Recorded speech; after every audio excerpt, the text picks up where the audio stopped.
Hello everyone, my name is Aussie Hornet, and welcome back to Phoenix Wright Ace Attorney Trilogy. Before I get on with the gameplay, yes, I shaved my face, yes, I look hideous without facial hair. Let's move on. So anyways, we are going to start episode 4. We are on a roll in this game, so episode 4, let's get going. It's been what, 15 years? About that, yes.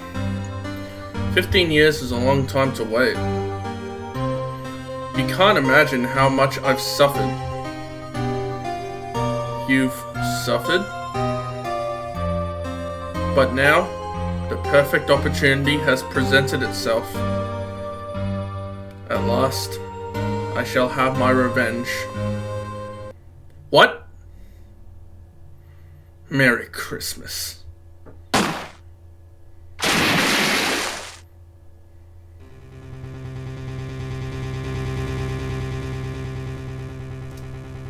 What?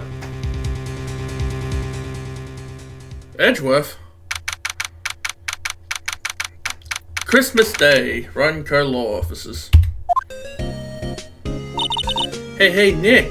Do you know if there are any good waterfalls around here? Waterfalls? Dare I ask why? Duh, Nick. Isn't it obvious? I need a waterfall to stand under, preferably a freezing one. I need to brave the elements and be forged anew under the rushing spring waters. Okay. I don't know about any falls per se, but Gourd Lake is pretty close. Oh, darn. Sorry, but them's the breaks. Couldn't you just take a cold shower or something? Good idea. So much for rushing spring waters. Next in the news, according to Gordy, a tip of the hat to Nessie, the Loch Ness Monster. Though its namesake Nessie proved to be a hoax, locals are confident that Gordy is the real deal. Ugh, boring. Can't they show real news for a change? Nick? The water pressure's kind of low in that shower. You want more pressure, huh? Why don't you go down to the fire department and have them spray you with the hose? Good idea, Nick. Apparently, Fey Blood is no aid in detecting sarcasm. Oh boy. Poor Maya. We interrupt this program to bring you a special news bulletin. Strange occurrences continue at Gourd Lake, but this time it's murder. Gourd Lake again? The body of a man was found in the lake early this morning. A suspect was apprehended. Sources inside the police department revealed that the suspect's name is Miles Edgeworth, age 24. Edgeworth was an up-and-coming prosecutor known for his skills and connection.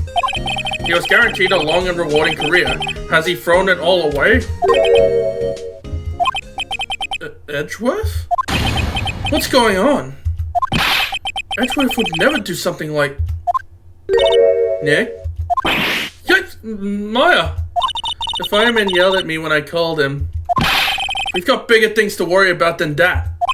They arrested Edgeworth. What? You mean the prosecutor? Yeah, he's a suspect in a murder. What? When? Where? Whom? Why? How? I don't know. Let's go find out, Nick. Still Christmas Day. You know, Nick, we've all been in here one time or another, haven't we? I guess it comes with the territory. I'm sure it's something we should mention to too many people. Oh yeah, Edgeworth. Ah!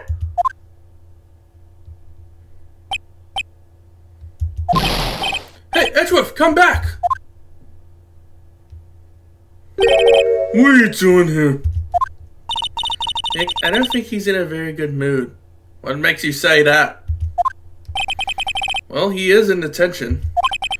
Were you in a good mood when you were here? So you come to laugh at the fallen attorney? Then laugh! Laugh! Well, why aren't you laughing? Nick, should we be laughing? Nah, it's a trick. Laugh and he'll get mad, or burst into tears. Edgeworth, we don't have so much free time we can spend it coming down here to laugh at you.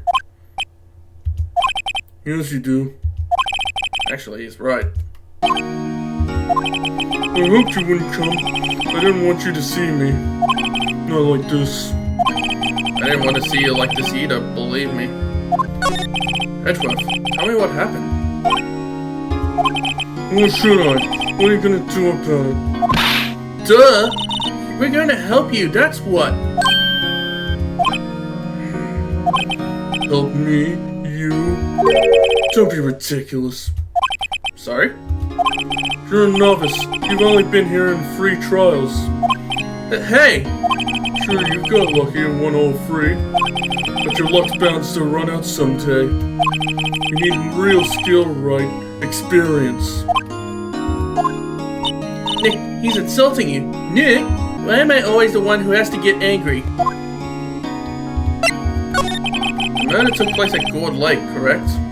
Yes, late last night. The lake is a long way from your office and the courthouse. Why were you down there? I see no need to tell you. Mr. Edgeworth? You didn't really... Gordy. Huh? I went to see Gordy. Gordy? What's that? I'll tell you later. Why won't Edgeworth talk to us? Your attorney's badge? Edgeworth, let me defend you. True and right. But I'm not that hard up. Not yet. What do you mean by that? Me? Trust a wet behind the ears lawyer with only 3 trials under his belt? Never. What? My case is near hopeless, Wright. Every defense attorney I've talked to has turned me down. What? Simply put, they were afraid they'd lose. It occurred to me that it might be my fault that they lacked confidence. After all, I did get every single one of their clients declared guilty. I don't believe it. Regardless, I don't want you involved in this. You in particular, I cannot ask to do this.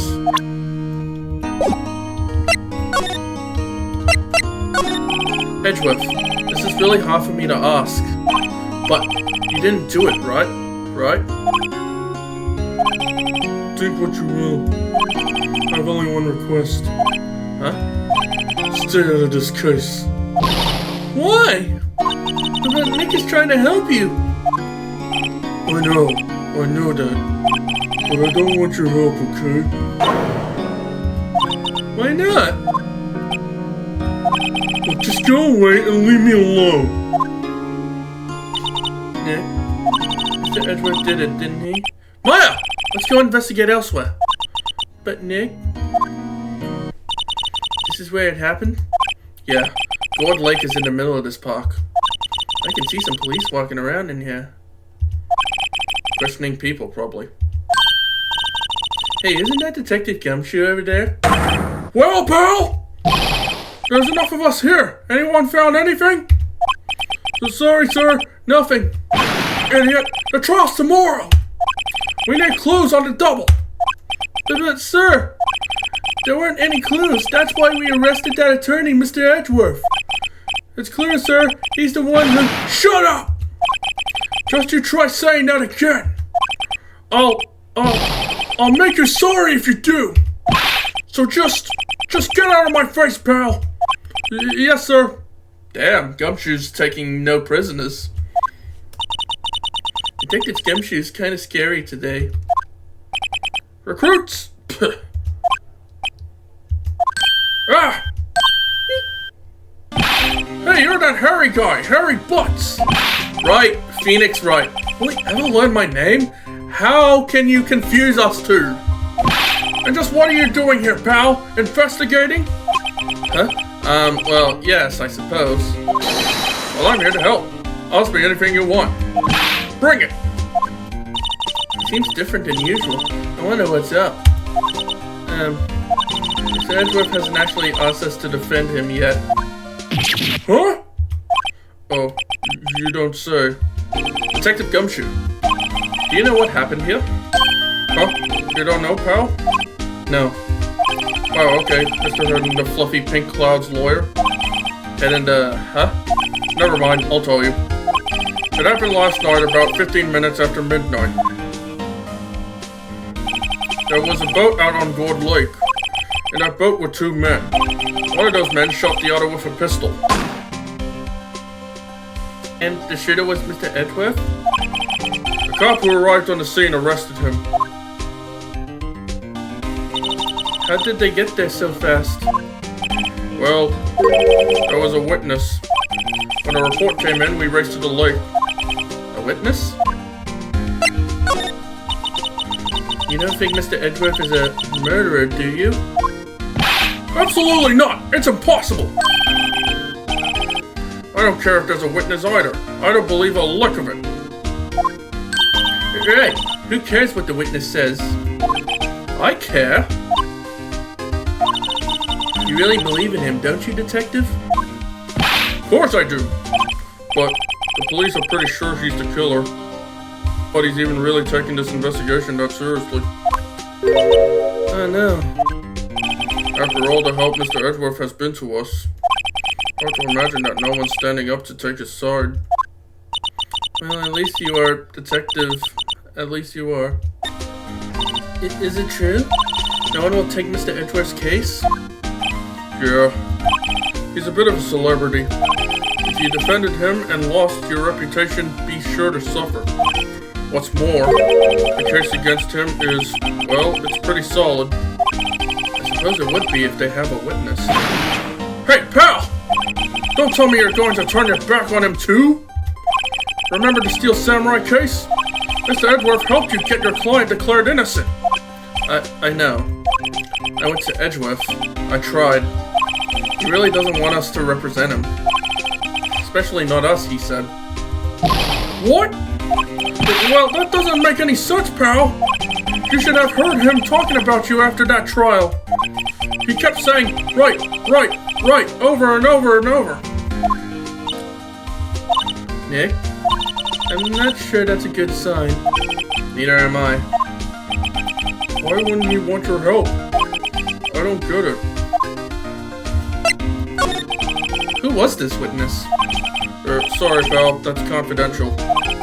Anyway, the witness saw everything, apparently. I'm sure they'll turn up at the trial tomorrow. Was there only that one witness? Yep, it was pretty cold out on the lake last night. And it was Christmas Eve, after all. Still, we're being thorough. You never know when you're going to turn up another witness. That's why we're here today, checking things out. So far, we're coming up empty. Oh, it's Christmas today. I've forgotten. What are you getting me for Christmas, Nick? Talk to Santa. Detective Gumshoe, sir. What? Find something? No, sir, not yet. But there was a call from the precinct. They want to hold an investigation briefing. A briefing? Right, I'm off. Oh, sorry, pal. I guess you heard. I gotta go. Any last things you want to ask me about before I head back?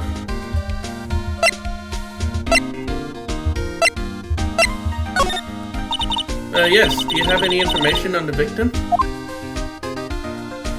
Sorry. I haven't worked up the autopsy report yet. I'm still waiting for it myself. Actually, say, if you get the time, drop by the precinct.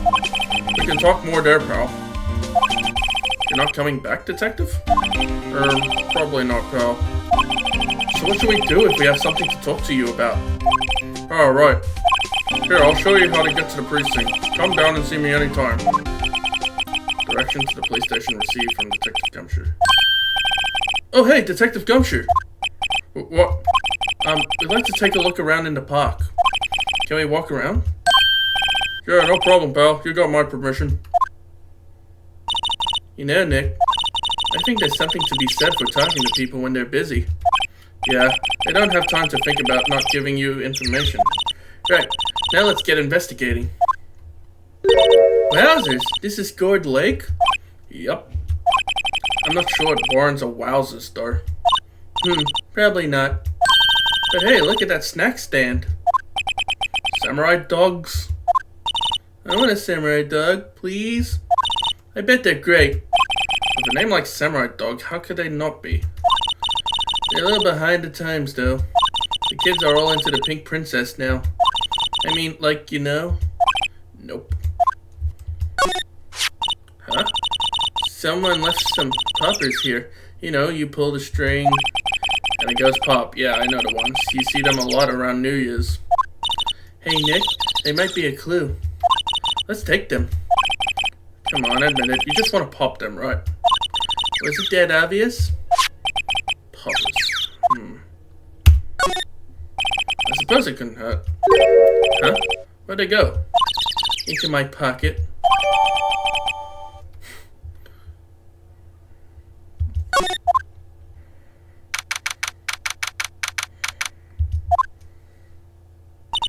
I like it here, Nick. Look, someone's camping.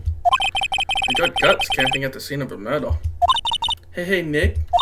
If they were camping here last night, they might know something about the murder. That's true. Good call, Maya. Let's go talk to them. This camera has a mic and some sort of attachment. Let's take pictures when triggered by a noise. Wow, cool. Let's try it out. Hi, I'm Nick. Maybe I'm not saying it loud enough. Hey, I'm Nick! Huh? Nick! Will you stop that? Maybe it's broken. Just don't kick it. Maybe it isn't set to respond to voices. Well, what then? These things? The body poppers? Oh. It actually does respond to noise. Well, it responded. Yeah! Hey, you! Get your hands off of that! What in the Sam Hill? Look what you done now! There goes a whole roll of film. What? Huh? Sorry? Sorry, nice, but it don't pay my bills. You'll know how much a roll of that film costs? I'll pay you back. What were y'all thinking sending off a party popper in a place like this? Well... What? Don't try to play stupid with me just cause you think I'm some country bumpkin. Yeah, I know how y'all Yanks think. I say those southern folks talk with that exaggerated drawl. Why, they must be dumb.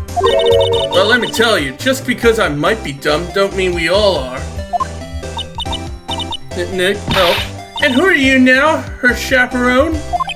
Yeah, no, rather, we're sort of friends? Just figured out what y'all are gonna say and say it for bejesus's sake.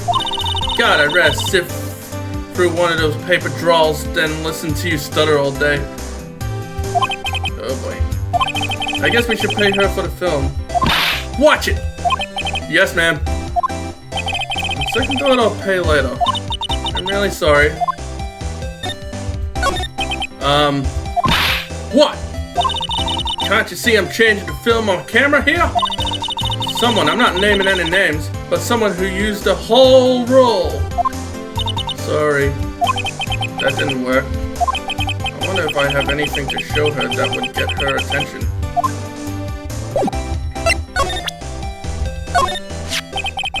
This is my badge. Huh? Aren't badges supposed to be all shiny and impressive? You a cop or something? I'm a lawyer. But what?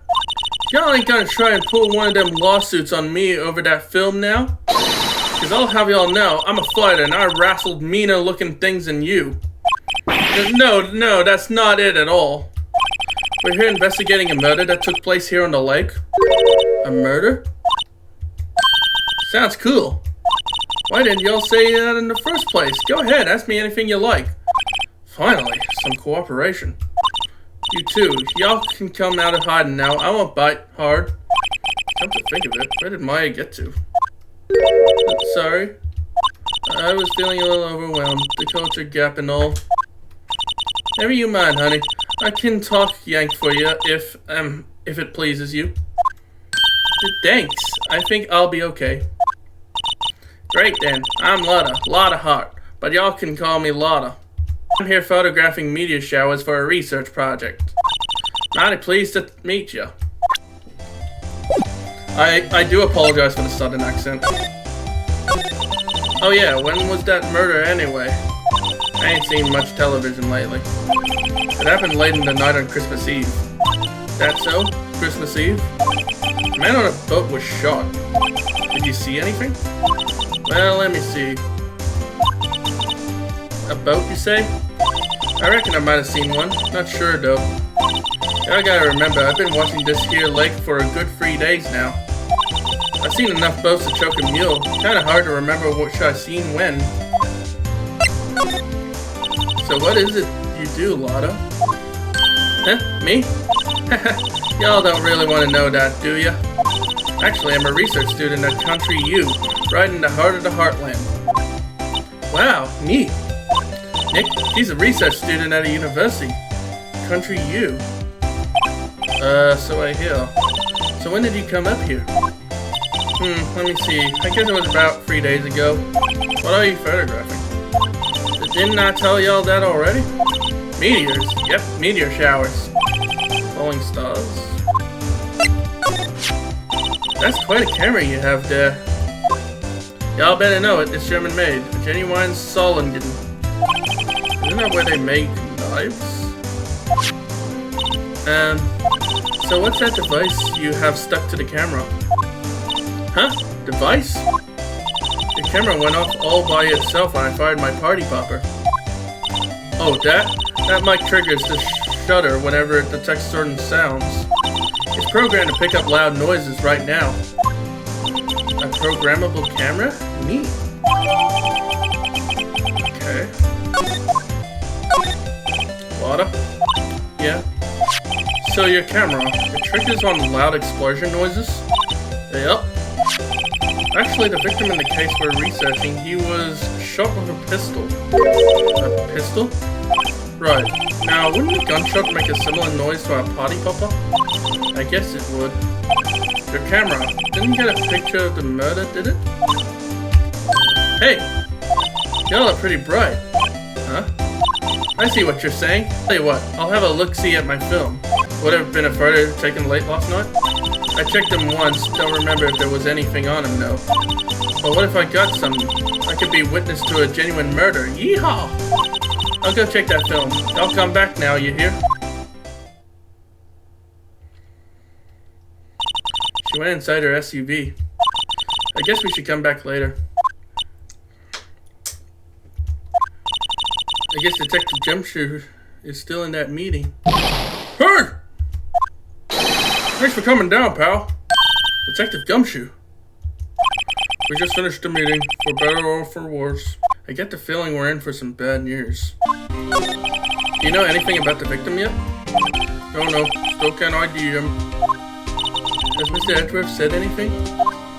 Not a word. So how did the meeting go? I can't tell you, pal. You're a lawyer. True. You know, I don't know what to believe anymore. Sure, Mr. Edgeworth's human like you or me. Still, I get the feeling that if he'd done something wrong, he probably wouldn't hide it. That's just the kind of guy he is. Why can't anyone else see that? So they think that Mr. Edgeworth did it? Well, the trial starting tomorrow is scheduled. I see. Hey, in the end, you did tell us about the meeting? Don't go telling anyone else, pal. Yes, sir. And do me a favor. Stand by Mr. Edgeworth. He needs help, and you're the ones to help him. I'm sure he's got some reason why he won't talk to us. Thanks, Detective Gumshoe. Detective Gumshoe, how come you trust Mr. Edgeworth so much? Well, I think that was obvious. We got a strong working relationship, us two. We trust each other, and that's how it works. A working relationship? See, Mr. Edgeworth always gets his defendants declared guilty every time. Yeah, his methods might be a little extreme at times, but there's a reason. He trusts our investigation, see? He trusts us to get the right man. That's why I work extra hard, pal. We got to earn that trust he places in us. I see. Mr. Edgeworth is a man you can trust. And you have my word on that. I was wondering, did you ever get that autopsy report? Oh, that? Yeah, I made a copy for you. Thank you. Nick? Huh? Can you show me that photo of the victim? That face. Someone you know? I don't know. I just have this feeling that I met him somewhere a long time ago. What is it? Oh, nothing. Just something's been bothering me. Could you show me that autopsy report once more? Hey! I remember now! This guy. He's a lawyer that was at the office that Mia worked at. I met him once when I went there to hang out with Sis. That office? Wait. You mean Grossberg's office? Right, that guy. That was the last name I expected to come up. Maybe I should go talk to him, for old time's sake.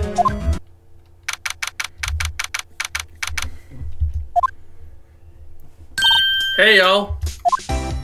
Lotto. Wait up a sec, we got bingo. Bingo? My automatic camera took 2 pictures last night. Hey. This is them, take a look. Wait. See? He's shooting him with that pistol. It looks like that, yes. But you can't really tell who that is shooting. Yeah, well, there was enough fog out there last night to strangle a bullfrog. But, you know, seeing these photos reminded me of something.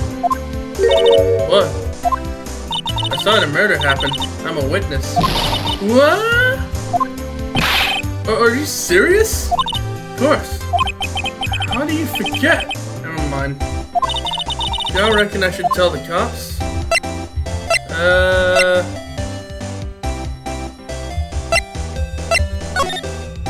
I reckon no.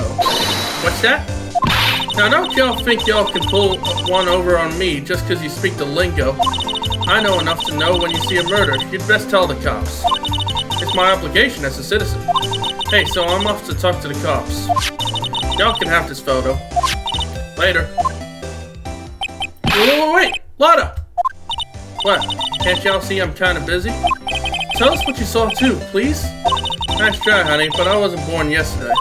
I'm a witness, and that means I'm on the side of justice, and that means the cops. I'd sooner eat the south side of a northbound skunk than tell you. Don't let it get your skivvies and a bunch of friends today, enemies tomorrow. Or was that the other way around? No matter, I'm gone. Hey, maybe they'll let me do some testifying. Hot darn. She left. Well, that's one more witness. What do we do now, Nick? Well, if she saw something, there's not much we can do about it. The question is, what exactly did she see?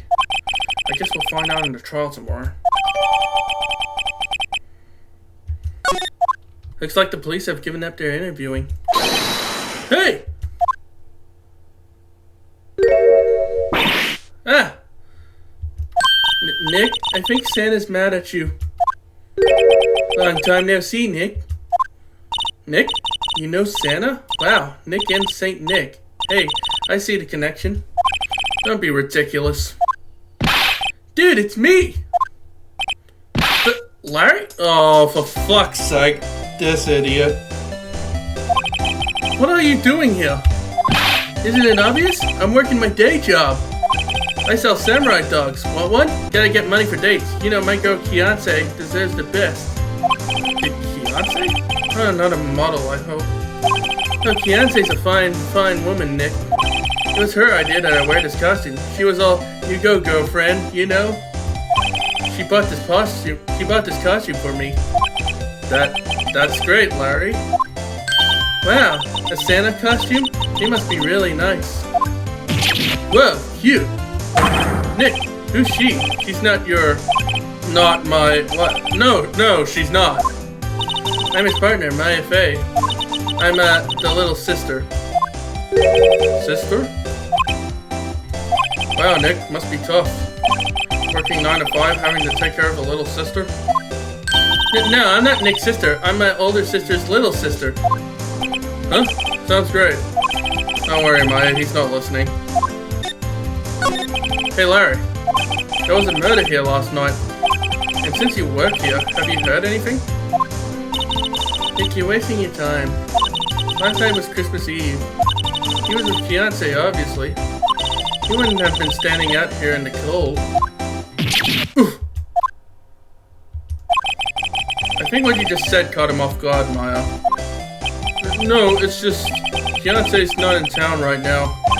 She's in Hawaii on a photo shoot. A model. I knew it. Anyway, there was a murder here on the lake, the trial's tomorrow. Huh? Neat. The defendant is Edgeworth. Miles Edgeworth? Nick? Why would Larry know Edgeworth? Whoa, Nick! You don't mean that Miles Edgeworth? Old Edgy? Yeah, he's a murder suspect.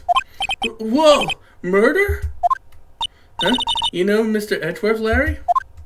Yeah, of course. Edgy was in the same class as us in grade school. What? Tell me about the dogs. Huh? Oh, you mean the samurai dogs? Why are they samurai dogs? I mean, they kind of look gourd-shaped. Oh, well, originally there were gourd dogs, you know, like guard dogs. Ouch. The samurai thing was Kiance's idea. Oh, she's my woman, you know. She was all, change the name and you go, girlfriend. She made me that banner. Man, the kids can't get enough of those samurai dogs. Something about that just seems wrong. Oh, and guess what? We're getting a ton of customers here at the lake. What with the big news? The big news? Yeah, Gordy. Gordy? So Mr. Edgeworth was your classmate, Larry? Yeah, Nick, him, and I used to hang out all the time. Wow, I never knew. Don't get me wrong, he's always been kind of a stick in the mud. Studying all the time, trying to be like father. Like his father?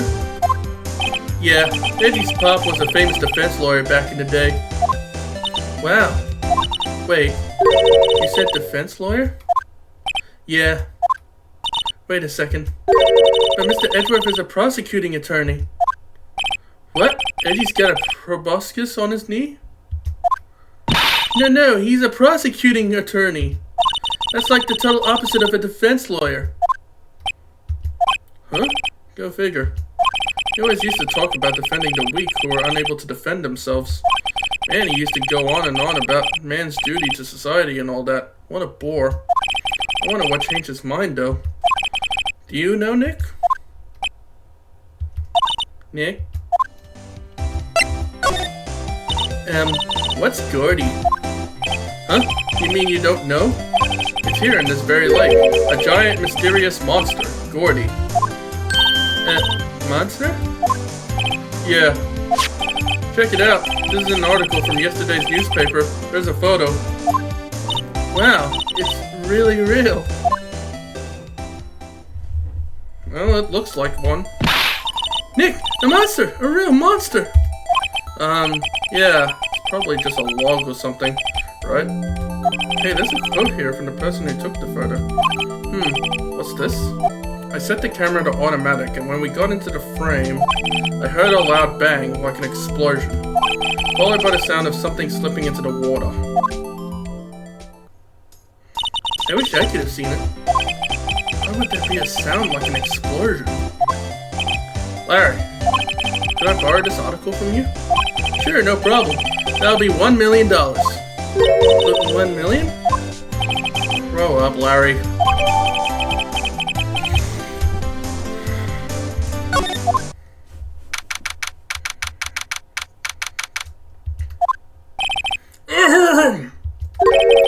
That old familiar clearing of the throat.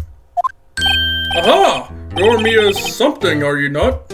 I was her understudy, yes, Phoenix Wright. Aha! And you're Mia's something too, are you not? Her little sister, yes. You've grown. You've come to look a lot like your sister, you know. It takes me back. The days of my youth. Like the scent of fresh lemon, you see. Mr. Grosbeck, sir. Oh, yes, I beg your pardon. Of course you came here to discuss something. What is it then? Something the matter? There was a murder last night. A murder? You haven't heard? I just got up, you see. Miles Edgeworth shot someone with a pistol. Edgeworth? What? Who did he shoot? Well, the identity of the victim is still unknown. This is terrible news indeed. I guess he hadn't heard anything.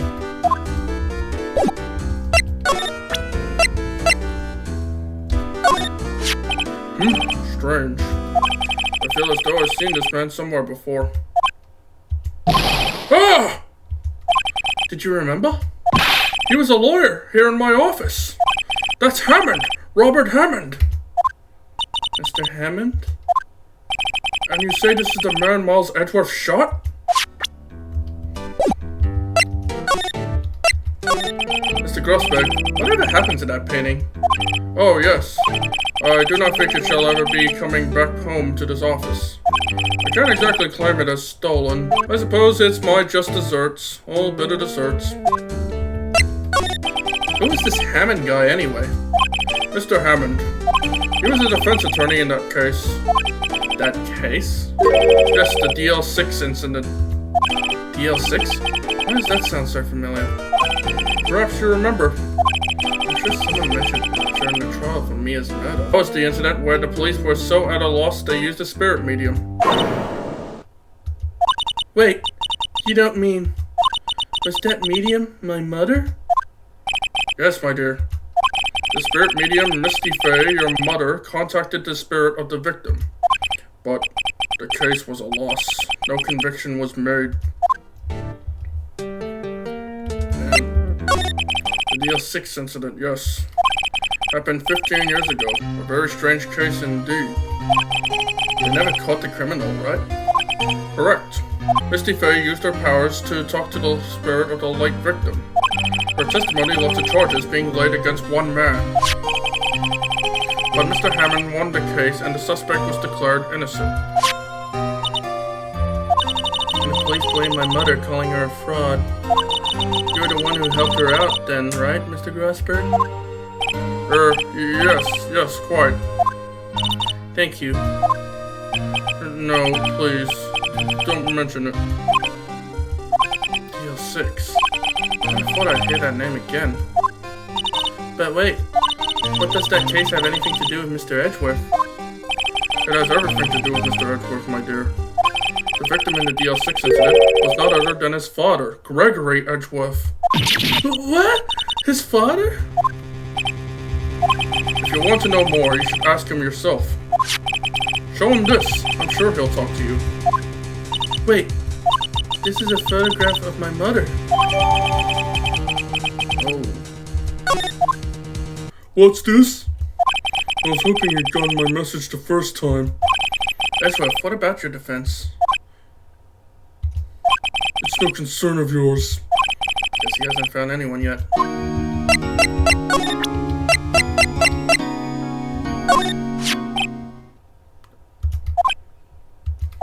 Edgeworth? It's only been a matter of hours since you last visited. Yet you've made incredible progress in your investigation. I'll admit it, I'm impressed, Wright. You're always single-minded in your work, though. Once you start on something, you always see it through, don't you? About the DL6 incident. Right, the DL6. I didn't want you to find out about it. That is why I refused your offer to defend me. I'm sorry if it sounded like I thought you weren't up to the job. I just wanted to keep you away from DL6. So, do you still think it would have been better for me to stay away? I don't know. But I see no point in hiding anything from you now. Very well. Ask whatever you like and I will answer to the best of my abilities. The DL6 incident was when my father died. Right before my eyes. He was shot and killed and I saw it all.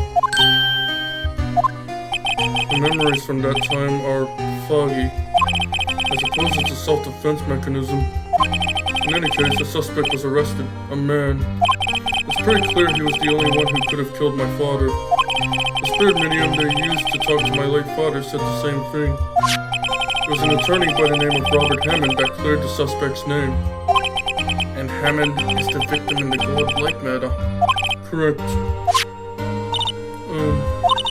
That spirit medium, that was my mom. What? You mean you're... It's strange. I thought that terrible incident was about to end, and now this? About to end? The DL6 incident happened 15 years ago. 15 years ago, on December 28th. December 28th? The statute of limitations on the case runs out in 3 days. What? Nick, what does that mean? When a case statute of limitation runs out legally, the case never happens. 3 days from now, DL6 will be closed forever. What happened to the suspect, the one who got off innocent? I don't know. He disappeared from public view. Nobody knows where to. If he's still alive, he'd be about 50 years old now. I guess I can understand why he'd go into hiding. It'd be hard to live a normal life after being a murder suspect in such a big case. So, was your father a lawyer? He was. Gregory Edgeworth. He was quite famous at the time, apparently. So you were sort of trying to follow in his footsteps? I'd rather not talk about it. Who'd have thought there'd be a photo? Edgeworth, did you shoot him? What do you think, Wright? I don't think you're the kind to point a gun at anyone, no. So you didn't shoot him? No, I didn't. It wasn't me. Right. It pains me to ask you this now. I know. You want us to defend you? Yes. Will you? Of course we will. I could have guessed this day would come. Not me. This is my chance to finally pay you back. Pay him back? Pay me back? For what? I don't remember ever doing anything for you. Never mind. I guess you don't really need to know. Huh? My letter of request. Please give it to Detective Gumshoe. Well, I guess we should... What's that? Earthquake! Nick! It's a big one! Ah! It's coming down. Phew. That was scary. Huh? Where's Edgeworth? There. He's on the floor in a ball, shivering. I guess he doesn't do so well with earthquakes. I've heard of running, but curling up in a ball? Well, I guess we're done. If Edgeworth doesn't seem like he's going to stand up anytime soon. Let's go, Nick. Right. We have to give Edgeworth's letter a request to Detective Gumshoe. What's going on here? What's wrong, Detective? This wild lady comes in here just a while ago. Says she comes to talk to y'all after hearing what Mr. Wright had to say. What's this all about, pal? Lot of heart. Why are you going around finding more witnesses? You want to give Mr. Edgeworth a death sentence, pal? No, not at all. Just, I mean, she did something. There's nothing I can do about that. I can't go around covering up evidence. You trying to say something about the way I do my job? No, sir! Look what I got. Hey, you did it, pal.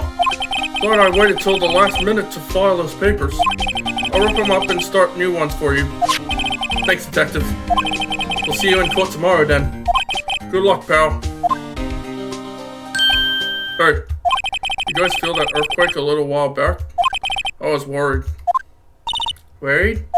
We're fine. I've lived out here my whole life. I'm pretty sure you're used to them by now. Oh, I wasn't worried about you two. I was worried about Mr. Edgeworth. Oh, right. You did seem to overreact a little now that you mentioned it. Yeah, well, I'm not surprised. It was a pretty big quake. I'm going to go check on him. You two go eat and get your rest for tomorrow's trial. Later. I wonder what it is with Mr. Edgeworth and earthquakes. I wonder. He was never that scared of them when he was in school. Then again, I only really got to know him in 4th grade. He transferred to another school after that. I wonder what happened to Edgeworth.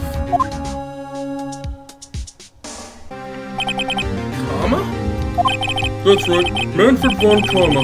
He's the best prosecutor there is. He hasn't lost a case in his 40-year career. He is a god of prosecution, right? A god. Not a single case? He'll do anything to get a guilty verdict. Anything. Sounds like someone else I know, Edgeworth. You don't understand. I mean, he'd really do anything. Manfred von Karma is a man to be feared. That's quite a claim coming from someone who forges evidence. He taught me what it really means to prosecute. What? Just picture a prosecutor as vicious as me, multiplied by a factor of 10. So was he your teacher then, Mr. Edgeworth? Something like that. And now he's trying to get you found guilty? What a creep. Oh, wait. Maybe he's planning on losing on purpose to help you out.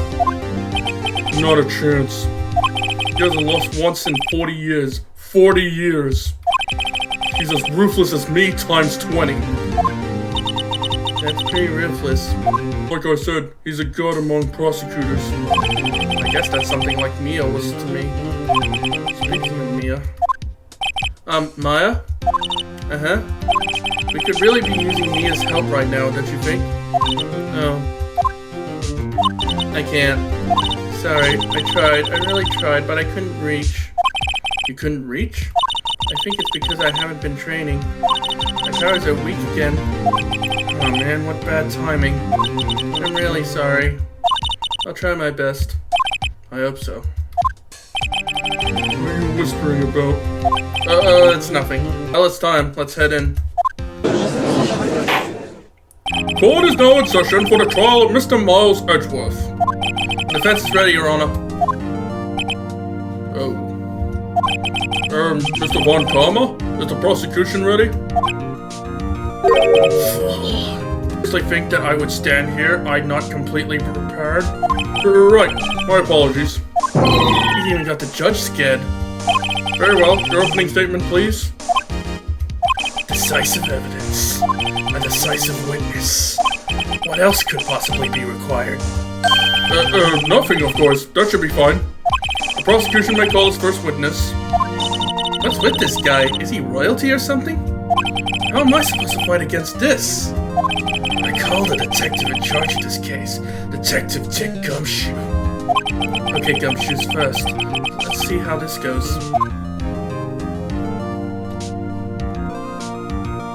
Describe the incident, now! Yes, sir. Detective Gumshoes look nervous. Please take a look at the map. The murder happened late Christmas Eve around midnight. There was one boat in the very middle of the lake. There were two men on the boat. Now there happened to be a woman camping here on the edge of the lake. At 12:10 a.m. she heard two pistol shots. Then the boat started to move. I went towards the boat rental shop.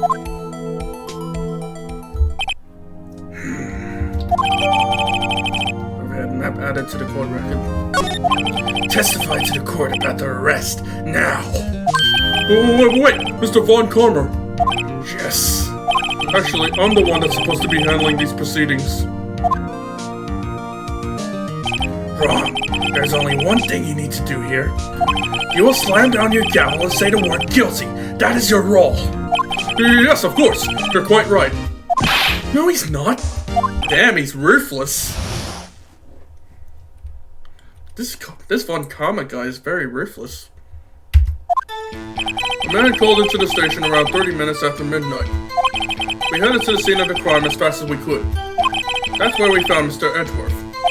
Now, I didn't suspect him of anything at all. But the next morning, a body was found in the lake. So we had to arrest Mr. Edgeworth. I see. Very well. Begin your cross-examination, attorney, now. The judge didn't even say anything. Holy fuck! The man called into the station around 30 minutes after midnight. Hold it! You received a call from a man? Yep. But you said there was a woman camping there. She was the one who heard the two gunshots, right? Objection! Oh shit. That woman and that man who called in the report are two different people, obviously. Different people? There were two witnesses. Their testimonies were quite similar, however. Today I summoned a woman who was camping. The woman who was camping with Water Hot. What happened next, Detective? Hold it! How long was it between receiving the report and your arrival at the lake? Well, I'd say it was about 3 minutes. That's pretty fast. Our motto for the month is get there quick. Detective, you will refrain from casually revealing department secrets. Yes, sir. Sorry, sir. I look forward to your next year's salary review. So much to look forward to these days. This is no time for dejected daydreaming. Continue. Yes, sir. That's where we found Mr. Edgeworth. Hold it! What was Mr. Edgeworth like when you saw him then? Well, from what I saw, he looked pretty relaxed. Not like a murderer at all, really. Detective, the court requires the facts, not your opinion. How many years have you been on the force? Facts only, Detective. Hard-called, objective facts. Yes, sir. Man, he's got a share of objections. Hold it! Why didn't you think he was suspicious? You should know. We have a deep, trusting relationship with the prosecutors. Detective, the court isn't interested in your musings. Deep, trusting, poppycock. I've never heard so many flippant comments from an active detective on the force. Detective Gumshoe doesn't look so good. Continue, now. But the next morning, your body was found in the lake. Hold it! Did you find any clues on the body? A single bullet was recovered from the body. He was shot through the heart fatally. Judge, here's the bullet. It didn't strike bone, so its shape is as well preserved. Very well. The court accepts this bullet into evidence. And the victim's body fired from a .23 caliber pistol. So we had to arrest Mr. Edgeworth. Hold it! Why is that? Well, we found a murder weapon in the boat. A murder weapon? A pistol. Detective Gumshoe, that is a vital piece of information. Please revise your testimony. Right. Sorry, Your Honor. The murder weapon we found in the boat was a decisive evidence. Hold it! What about the pistol made it decisive evidence? Tisk. He has the same evil laugh as Edgeworth. There were fingerprints on the pistol found in the boat. They were clear prints from Mr. Edgeworth's right hand. What? Order! So Mr. Edgeworth's fingerprints were found on the murder weapon. Yes, Your Honor. Judge, this is the weapon in question. Accepting into evidence. Members of the court, we now have the pistol used in the murder and the bullet found in the body. Detective? Yes, sir? Was the bullet found in the body fired from this pistol? Yes. The ballistic markings on the bullet match the pistol.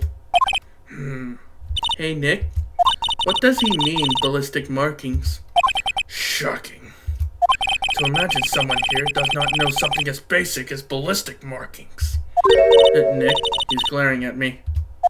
Tisk. Very well, I'll explain. Actually, Judge, you do it. Me? Ballistic markings are like the fingerprints of a gun. The barrel leaves distinctive marks on each bullet it fires. You can examine these ballistic fingerprints to see which gun fired the shot. It's quite accurate. Indeed. This leads to one inevitable conclusion. The bullet found in the victim's heart was without a doubt fired from this pistol. This pistol, which as you may recall, was covered with the defendant's own fingerprints. Order! This is bad. This makes it look like Edgeworth did it. Well, Judge. I'd say it's almost decisive, yes. Honestly, I could declare a verdict at this point. However... You wish to hear the witness speak, no doubt. Very well. I am somewhat fatigued, and so I will take a brief break. I will call my witness after the recess, which will last 10 minutes. Judge? Yes? What are you doing? A 10-minute recess, now! Wait, Just bang your flimsy gavel and get on with it, man! Yes! This court will take a 10-minute recess. Who's running this court anyway? Fucking hell! Edgeworth, what's going on in there? Your fingerprints were on the murder weapon. Huh? And that foggy photo makes one thing clear. The only one who could have shot that man was the person in the photo. True. Was that you in the boat? Yes, it was me. What? But you must believe me, I didn't shoot him. Then who did? I don't know. You don't know? Weren't you right there? I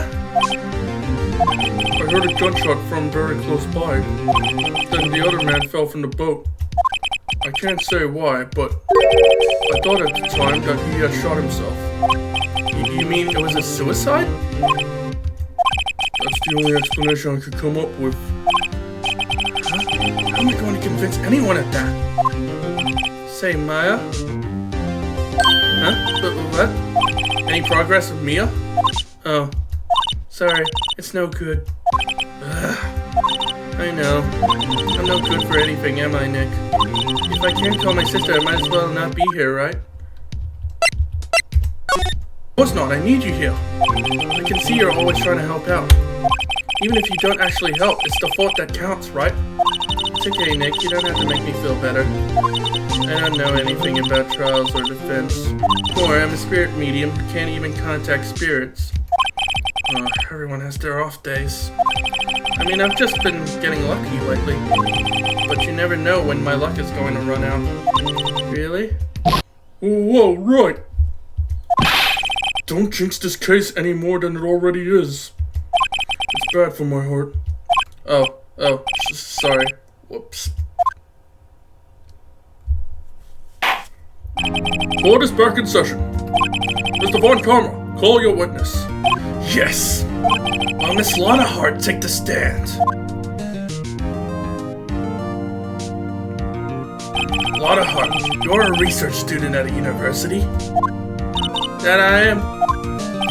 Good. Begin by telling us what you saw the night of the incident. And don't add anything trivial or subjective. Understand? Y'all need to learn some manners. Understand? Yeah, I understand. Very well, your testimony, please.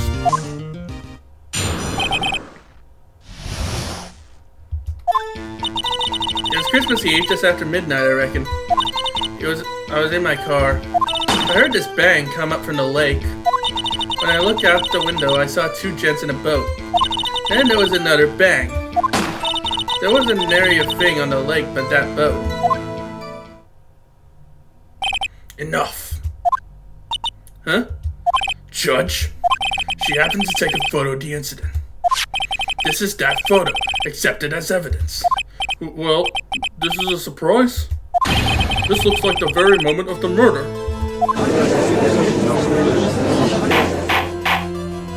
Order. I will remove people from this courtroom if I do not have order immediately. As the witness testified, she looked at the lake when she heard the shot. There were no other boats on that lake. So the man in the boat with the victim must have been the one who shot him.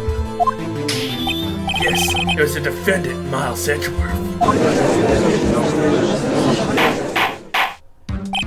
Order. I will have order. Well, Judge? The evidence is decisive. I have very little doubt about this case. Very well, this court finds the defendant. Objection! Oh, wait, Your Honor! I haven't cross-examined the witness yet. A cross-examination? We have photographic proof. What question can there possibly be? This photo is worth 1,000 words, and they all read guilty. You lose. Or do you claim to have found a contradiction in her testimony? Very well. If you have to, you may cross-examine the witness. You will only flounder and ask meaningless questions. You will fail to find anything. And then I will have you held in contempt of court. Nick, contempt?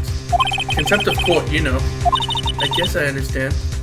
Well, what are you gonna do? Do you really think there was a contradiction with the facts in her testimony? I think there was. I think I noticed one little thing. Oh, I'm impressed, Nick. I didn't notice anything. Right, let's take him on. Yeah, I got a bad feeling about this. I understand. I will cross-examine the witness. Very well. I pray for your sake this isn't a waste of time.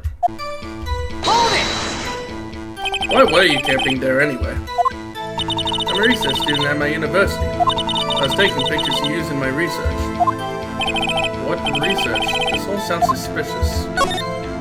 Miss Hart, could you be more specific about your research? Objection! What does the witness motive in camping by the lake have to do with this case? The answer is nothing. I object to this line of questioning. Objection sustained. Wait, no, I'm the one who says that. Well, then say it already. Objection sustained. Thanks for nothing, Your Honor.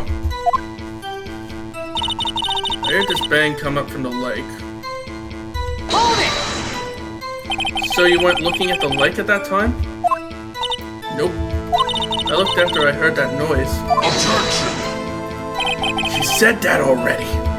I asked you to find contradictions, not leisurely chat with the witness.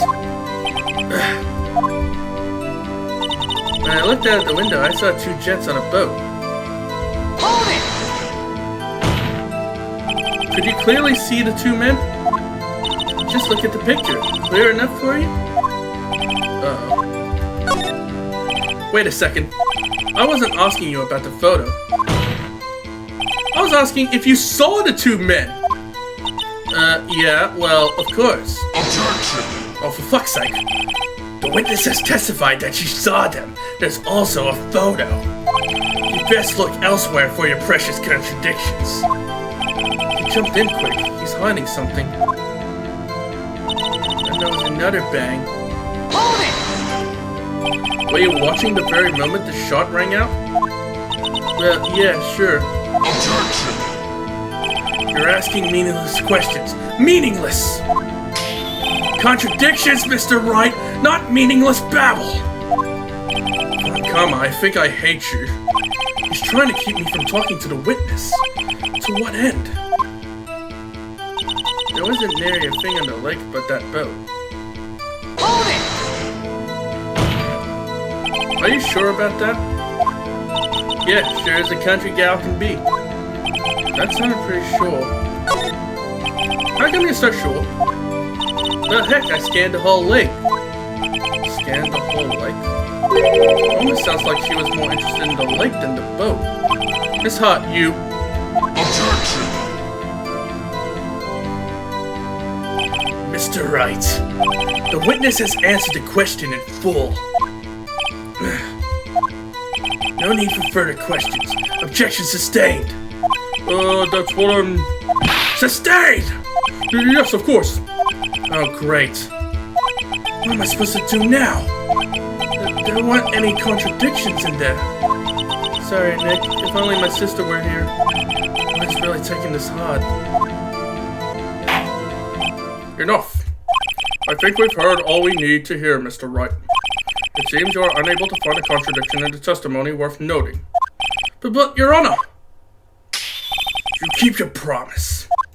Mr. Wright, I'm afraid that I will have to penalize any further outbursts by holding you in contempt of court. And if that happens, you'll have to leave the courtroom immediately. Understood? Uh-huh. Nick, last testimony is fishy, Nick. Real fishy. I know what you mean. But if I can't say anything, what can I do? I believe we've covered the evidence sufficiently to make a decision. And pass your judgment. Very well. Mr. Miles Edgeworth, please take the stand. What? Who was that? It was me. Maya? Is something wrong? Do you need to use the facilities? No, I don't. Lotta Hart, your testimony stinks. It's unclear whether you were actually looking at the lake. It's highly doubtful that you actually saw Mr. Edgeworth. Tell us the truth. This isn't a matter of life or death. Lotta! Did you really clearly see Mr. Edgeworth that night? Did you see him fire that pistol? You will stand down.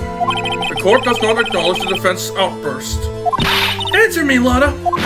What's the big idea, treating me like some kind of criminal? I saw him, I swear. I saw Edgeworth. Objection! Enough.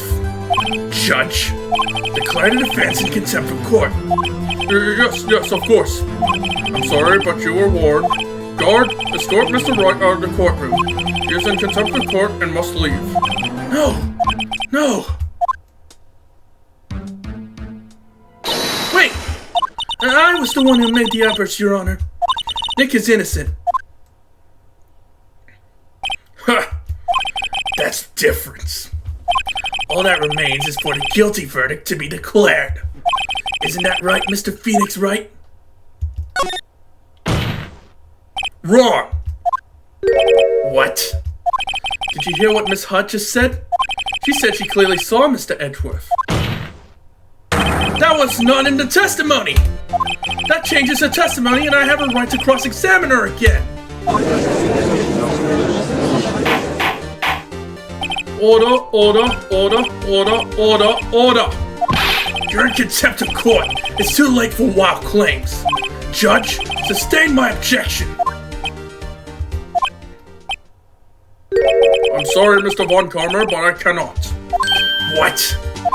Miss Lotta Hart has made a new testimony. The defense does have a right to cross-examine her again.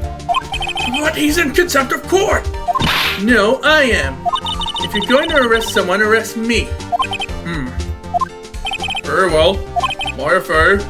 You will leave the courtroom immediately. Nick, I did what I could. You have to do the rest. Good luck. Maya! Well, thanks for the help, Maya. I care not for this melodrama. Listen well, Mr. Wright. I do not tolerate badgering of my witnesses. I'm running out of time. I better find a contradiction in here or else. Mr. Wright, begin your cross-examination. I saw it clear as day. The man in the boat was Mr. Edgeworth. Yeah, but he can't see clearly. How can he prove that it's him, though? Objection! Got you, Miss Hart. Finally! What? You got what? Look at this photograph. The photo I took? The very same. There's something I want you to see in this photo. It's quite clearly visible. The fog, Miss Hart. So, this picture was taken with professional high-quality film, correct? Yet even it could not capture the faces of the men on the boat. Yet you claim you saw Mr. Edgeworth. How? What? Mr. Wright has a point. Objection! That's why I told her not to say that in her testimony. Please. Why the fuck would you keep her from saying that? Yet now she has said it, Mr. Von Karma. How could you possibly see Mr. Edgeworth? Explain yourself. Miss Hart? What? Could you see the defendant that night? Of course. I said I could, and I meant I could. Then please testify as to the circumstances of your sighting. I did it. I finally found a hole in Von Karma's carefully vague testimony. It was a cold night and the fog was thick as grits. So once I was finished setting up my camera, I got back in the car. Still, I brought my binoculars with me. When I heard that noise out of the lake, I looked up with my binoculars. See? No problem. You used binoculars? Very well. You may begin your cross-examination, Mr. Wright. This one better be good.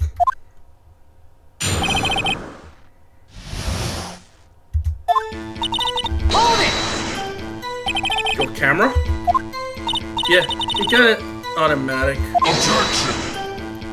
The issue we are concerned with here is Miss Hart seeing Mr. Edgeworth. The camera has nothing to do with this at all. Objection sustained. It's not letting her answer any of my questions. Still, I brought my binoculars with me. Hold it! Binoculars? Yeah, binoculars. Yesterday you mentioned that you were out looking for shooting stars, correct? Well, yeah. Wouldn't you need a telescope, not binoculars for that? I got doubts about your camera, too. Was that really to take picture of meteor showers? Objection! The camera is irrelevant to this case. You can't say that for certain. Mr. Wright, is the camera really relevant to this case? If you believe it is, you may continue with the line of questioning. But know this. If you find nothing with this, there will be consequences. Well, Mr. Wright, do you wish to press further about the camera? Yep. This is a make it or break it time. The camera is of utmost importance, Your Honor. It is perhaps the key to this entire case. Therefore, I will continue my line of questioning. Wow, maybe I went a little overboard there. Very well. Miss Hart, you will testify to the court about the camera. Yeah, I hear ya. The camera was set up to take pictures of a meteor shower. Objection! You were photographing shooting stars? That's a lie. Says who? I saw the camera you set up yesterday. It was pointed directly at the lake. You have to point a camera upwards to take photo of the stars, Miss Hart.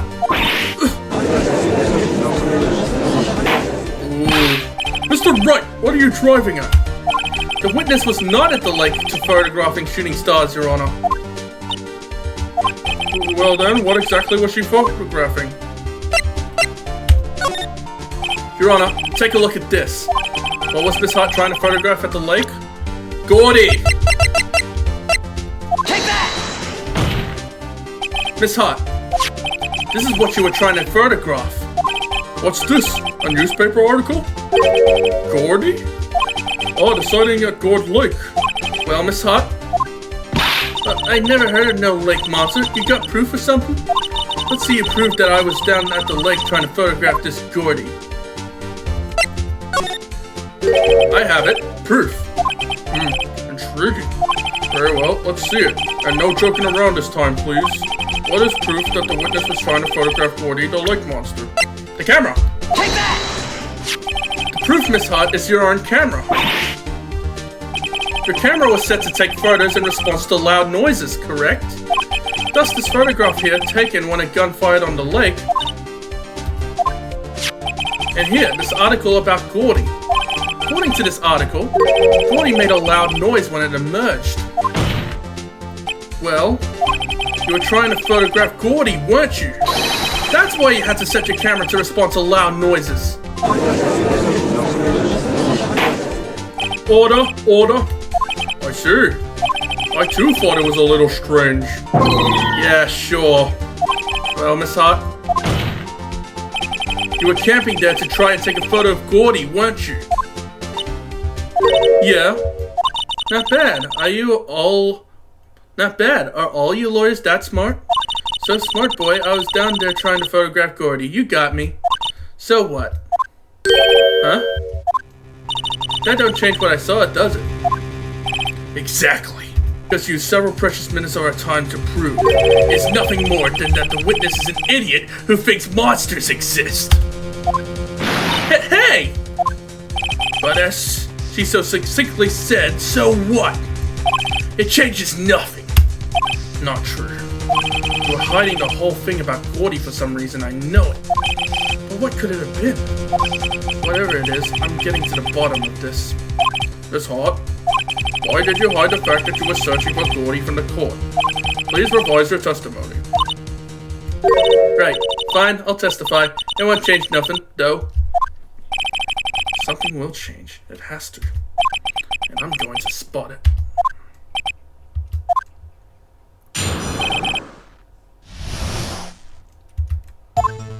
Actually, I'm not a research student at a university. I'm an investigative photographer. Imagine what a scoop it'd be if I got a picture of that monster. That's why I was camping out by the lake. But that's all I was hiding. I heard the bang, I looked right straight out of the lake. There wasn't much else to look at, so I just watched the boat the whole time. Then I saw a flash near one of the men's hands, and I heard another gunshot. I was looking right at the boat the whole time, crossed my heart, and hoped to fry. Well, Mr. Wright, you may cross-examine the witness. Objection! The witness's testimony is unchanged from before. Whether she is a research student or a photographer has no bearing on this case. There is no need to waste more of our time with another pointless cross-examination. Objection! I claim the defense's right to cross-examine the witness, Your Honor. Von Kamm is up to something, I know it. He doesn't want me to cross-examine her because why? Was there a contradiction? Very well. You may begin the cross-examination. You seem sure of yourself. You must have something in mind. Ha! That would be a first. Very funny. You understand that this is your last chance at a cross-examination, Mr. Wright. For the testimony this time, we will let the witness leave. I will announce my verdict at that time, Mr. Wright. Understood? Yes, Your Honor.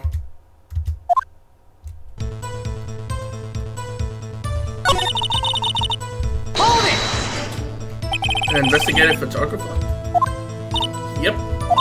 You get your photo and sell it to the press. It's that kind of business. Hey, I was taking pictures at my sister's graduation last year. And guess what? What? There was a UFO just hanging in the sky. UFO? You know, an unidentified flying object, a UFO. That's when I heard a sort of revelation. I know I should become an investigative photographer. I see. I have a shaky basis of a career. Man, what a stupid idea if I got a picture of that monster. Hold it! Is Gordy really all that newsworthy? Heck yeah, they even had him up on TV. I'm not sure that appearing on the local news rumors of the month segment qualifies. Last month's segment was Bigfoot sighted on Acorn Hill, I believe. Hey! They also had a picture of him in the newspaper for real. Mr. Wright, this is one fight I do not believe you can win. Let's keep moving, shall we? Yes, Your Honor. Camping out by the lake. Hold it! That's why you put the automatic sensor on your camera? Yep, borrowed it from a university professor. It analyzes every sound it picks up, and when it gets a bang, it snaps a shot? Yep. So how many pictures has it taken so far? The only time the camera triggered was that night.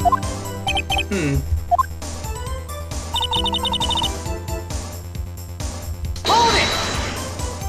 I think it's time you told us why you felt you had to hide your true purpose at the lake. Heck, if word got out what I was up to, the lake would be swarming with competitors. Competitors? Yeah, second-rate shutterbugs trying to steal my scoop. Ah, is that the only reason you were hiding the truth? Well, actually... Objection! Mr. Wright, I will not have you asking questions with no relevance to this case. Whatever you say, Von Kamm. I know you told her to keep quiet. I heard the bang, I looked right... Hold it! Exactly what sort of sound was it? Well, I never heard one before, so I can't say for sure, but it sounded like a gunshot. There's a lot sharper sound than I would have expected. And there wasn't much else to look at, so I just watched the boat the whole time.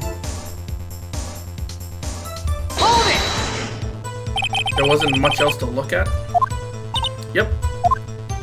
I don't know, when she heard a bang and she thought Gordy was out there, I kinda doubt she'd waste any time looking at a boat. What? What did I do now?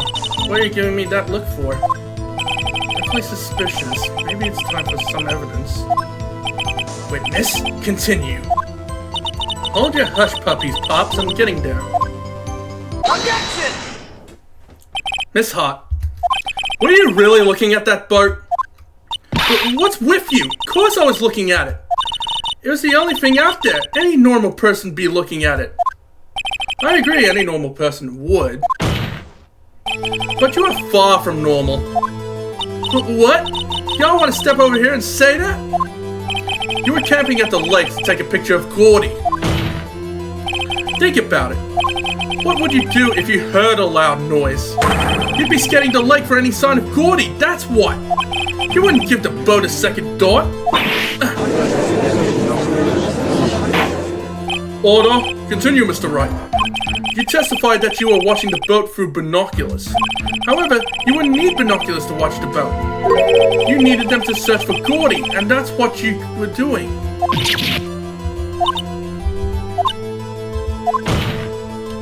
Well? Well, now that y'all mention it, I did sort of take my binoculars and kind of scan the lake a bit. I mean, Gordy might be out there and all. Miss Hart, are you saying that you were not watching the boat then? Sorry, y'all. I wasn't fibbing, really. I thought, I could be a witness to a murder and all. I kind of got excited. I was sure I was watching the boat until now. This is totally uncalled for. Hey, you got the photograph, you got proof. Still, we can't see who's shooting who in this. Right. That's why I took this photo and... Objection! Witness, that's enough. You've had a long day, shut your pie hole. Just shut my what? What was she gonna say? She took the photo and what? Wait a second. She even had a photograph to prove. But you really can't tell from the photo who was shooting. That's why she said she's going to enlarge the photo. She said it will drop the quality but should let us see who's who. She enlarged that photo. Why wouldn't Von Karma let us show it? I've got a hunch. I bet that enlarged photo shows something bad for Von Karma. This is my chance. If I'm wrong though, it'll mean prison for Edgeworth or worse. What should I do? Miss Hart, look at this photograph. You enlarged this photograph, did you not? Yeah, I did. Why has that enlargement not been presented to the court? Objection! Because it does not exist. What are y'all talking about? You were the one who told me not to show it in court in the first place, you old fool. What's the meaning of this, Mr. Von Karma? Miss Hart, show the photo to the court. Show us the enlargement. Objection! The prosecution objects to the submission of this evidence. Objection denied. The witness will show the enlargement to the court. Here it is.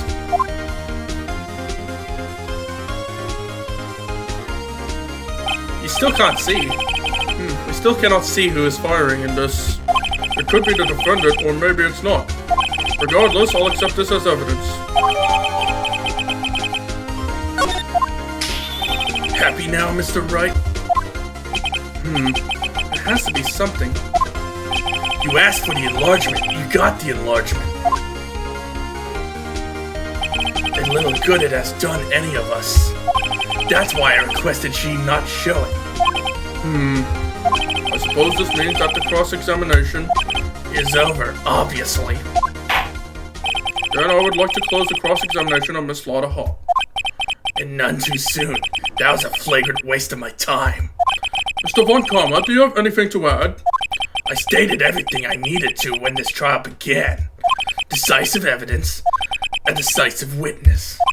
What else could possibly be required? Nothing, of course. Then I believe it is time for me to declare my verdict. Wait, it's not supposed to go like this. There has to be a clue in this photo somewhere. This is bad, real bad. What should I do?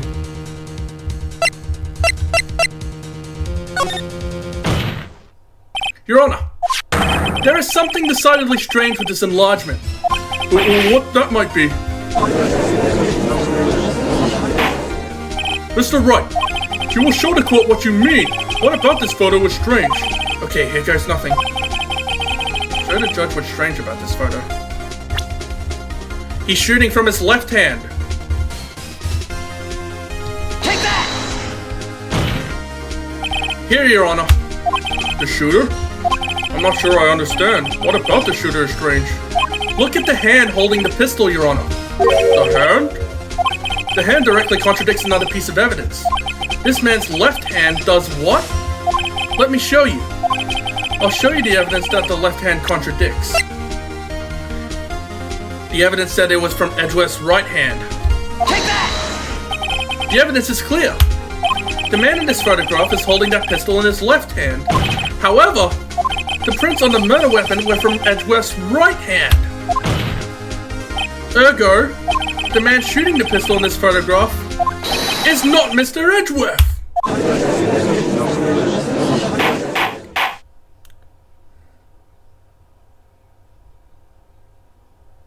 Now that everyone in the courtroom has quieted down, I would like to reconvene this court of law. Mr. Wright. Yes, Your Honor.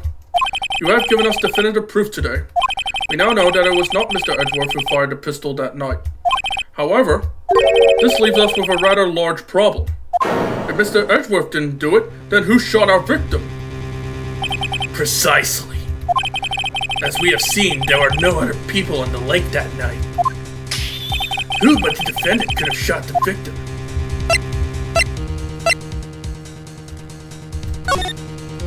There's only one explanation remaining. The man who shot the victim was none other than the victim himself.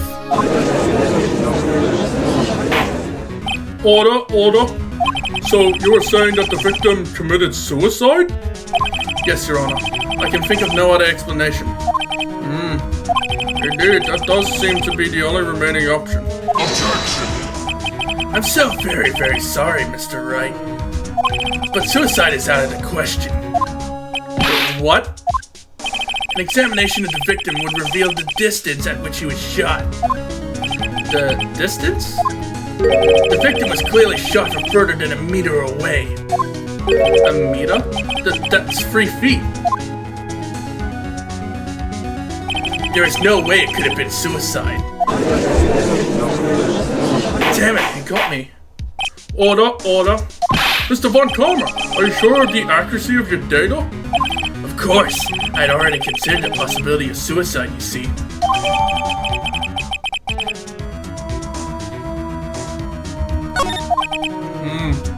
I see.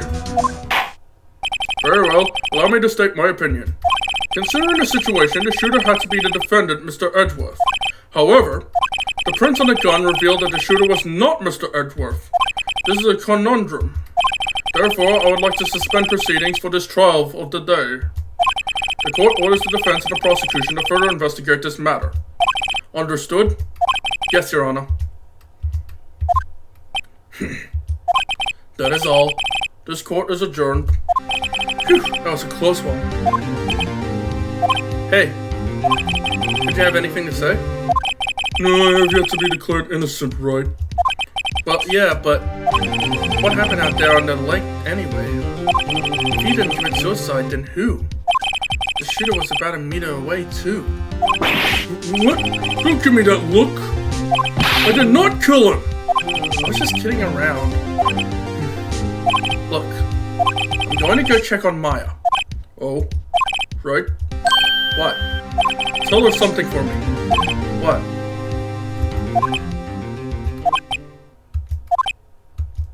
Tell her to watch what she says in court.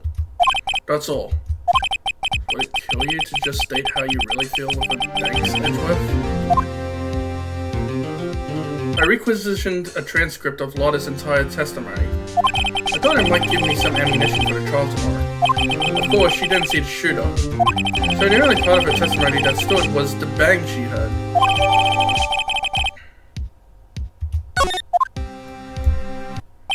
Maya. Hey, Nick, it's you. I'm glad Mr. Edgeworth made it through the day okay. It's a relief. Hey, why'd you do that anyway? I don't know. I just knew I had to do something. I know I'm not the lawyer my sister was. I'm sorry. Well, you did save the trial. Just behave from now on, okay? Okay. Have you been questioned yet? No, not yet. Detective Gumshoe was here just now. He said seeing as this is your first offense, we'll let you go after questioning. Whew. Oh, and he wanted me to get bail money ready. You can pay for me, okay? Huh? How much? I don't know. I guess they'll send you a bill or something. Why do I picture giant bales of money every time I hear the word bail? Any luck with Mia? None. I can't get through to her at all. I tried. I really did. I don't know what to do. I think I probably shouldn't have stopped my training. Sounds like she really did her best. I should check and see if there are any waterfalls in the local area. I wonder if I'll ever see my sister again.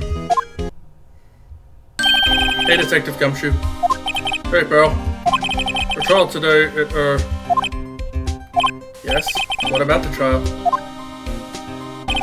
Well, I was going to say good show, but it wasn't really all that. Though you did save Mr. Edgeworth, I guess. I just wasn't sure how to thank you, you know. Thanks. Detective Gumshoe? Any idea what strategy Von Kama is planning for tomorrow? Sounds like he's bringing in another witness. Another witness? Oh right, he said something about that in the trial today. There were 2 witnesses. I was wondering who that other witness was. Who was it? Sorry, pal. As much as I'd like to, I'm not at liberty to divulge that information. Right. Oh, right.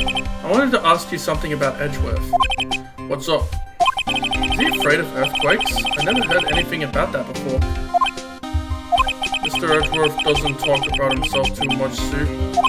But there was one thing that's clear as day. Him hating crimes the way he does. And him becoming a prosecutor. And him being scared of earthquakes. It's all started with that incident. The DL6 incident? Yep, that's the one. 15 years ago when he saw his father shot before his very eyes. He still feels the pain now, you can see it in his eyes. I wanted to talk to you about Maya Fey. Huh? She's not out on bail yet? That's strange. I told them to let her go as soon as they had to report her up. Man, I don't know what would have happened in that courtroom today if it weren't for her. Seeing her getting dragged out by the bailiff. I'll be honest with you, pal. I shed a tear or two. Mr. Edgeworth, he was so moved I saw his lip trembling. Really? Called his eyes Edgeworth? He was really grateful for what she did, you know. I'm going to head back to the station. I'll get the report on Maya and get her out of there as soon as I can. Thank you. Oh, wait. I was wondering, how much is bail going to be? Don't worry about that. Mr. Edgeworth is posting the whole amount. What? Edgeworth?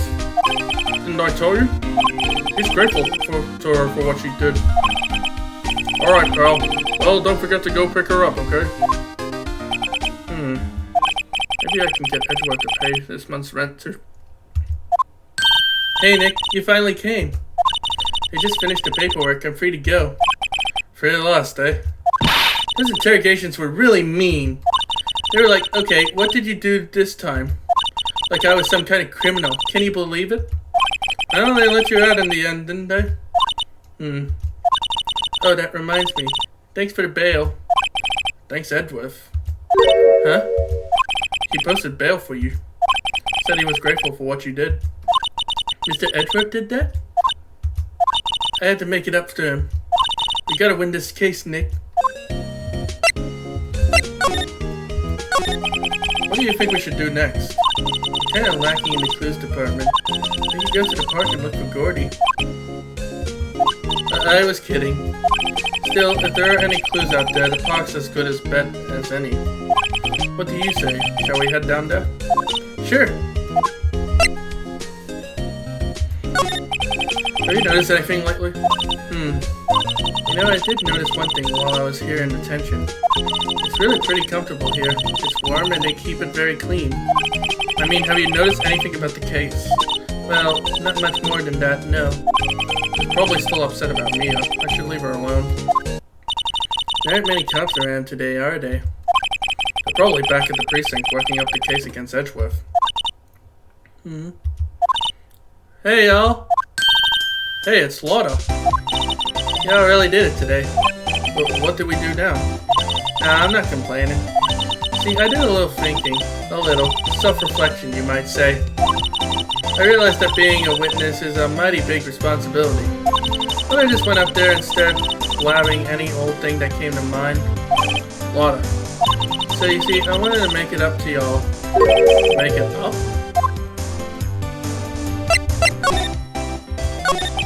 What did you think of the trial? To be honest, I was doing it half just to say I'd been a witness, even though I didn't really see anything. I kinda convinced myself I had, though.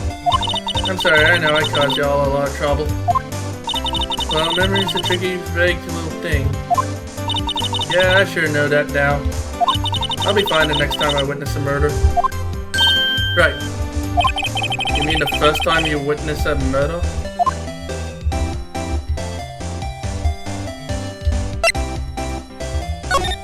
What about Gordy? Right. Well, the way I figured, the trail's only stoking the flames of Gordy fever. I'll get my exclusive photos and rocket to starting them. Alright, Lotta, you go, girl. I wish I could be an investigative photographer, too. Finish your spirit medium training first. Lotta, what do you mean by making it up to us? Well, you see... Actually, I got a bit of information for you. What? That Von Karma didn't want me to say nothing about it. What information? Now we're getting to the heart of it. See, I reckon we might be able to do ourselves a little exchange. Exchange? I thought this was to make it up to us. Right. I propose a little exchange to make it up to you. What? Information don't come cheap, my friend. Hey, see you thinking, my, how unsophisticated these Southern folks are. It's written all over your face. Let me tell you, most Southerners are way more sophisticated than you. I'm just the exception, okay? Well, what'll it be? We got a deal or not? What do we do, Nick? Fine. We don't have any other leads, so I don't think we have a choice here. Okay, how much? Huh? You completely off your rocker. I may not be sophisticated, but I'm not trying to rob the poor. Huh? The only fair exchange for information is information. Listen good. What I need from you is information about Gordy. What? Gordy? But Gordy doesn't, Gordy might not exist. Then bring me proof that shows he don't. I'll be keeping watch from the car, okay? See something, y'all? Come to me first. Got it? Okay. Right. See y'all later. Okay, Nick, let's go hunting. Hunting? You don't seriously mean... Gordy, I sure do. What about Edgeworth?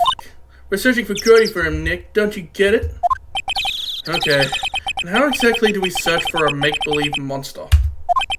Maybe we can find a monster myth specialist. What's that? It's the Steel Samurai, Nick. Yo, Maya! Larry, what the heck is that? Oh, it's my girl fiance's idea. She was all, if you like, put this here. It would be like really cool. Dude, she gave it to me along with the banner. Wow. That's real impressive she could find those for you. Well, she knows a lot of people. And that show's finished now, so she got them for free. Right. Yo, Nick! What happened with Edgy? Well, we made it through the first day in court, alright. Don't know how good our prospects are from here on, though. Huh? Hey, Larry, did you know Mr. Edgeworth's secret weakness? He's terrified of earthquakes. He acts like a little boy. Huh? That's weird. I don't think he was ever like that in school. No? Really? Well, we were only in the same class for a little bit. He transferred schools pretty quickly. Transferred? Right, when the DL6 incident happened. Doesn't look like Larry knows about it, though. Hey, Larry. When did you get that big thing? Huh? Oh, the big guy. I've had it for about a month, yeah. It's a big hit with the kids. Why wasn't it there yesterday? Huh? Huh? Oh, right. The compressor was busted. Compressor? Yeah, it's that little unit by my hot dog stand. That's what I used to put air in the Steel Samurai. It broke a little while ago, so I sent it in for repairs. Oh. And here I thought you'd inflate it by yourself.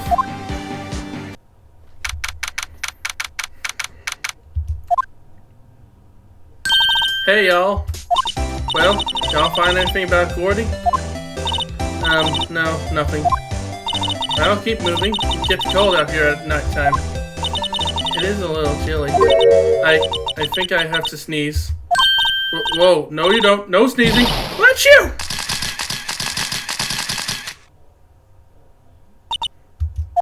I told you all no sneezing. See, I set the camera to respond to things a little softer than a bang. It triggered on one of the Von Karma finger snaps now. Oh, I'm sorry. Yeah, well, sorry's nice, but what about my film? Nick, pay the lady.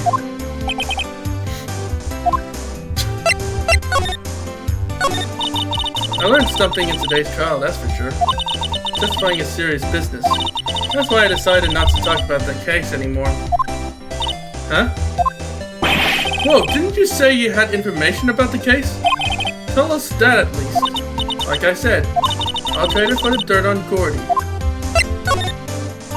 What are you going to do if Gordy doesn't exist?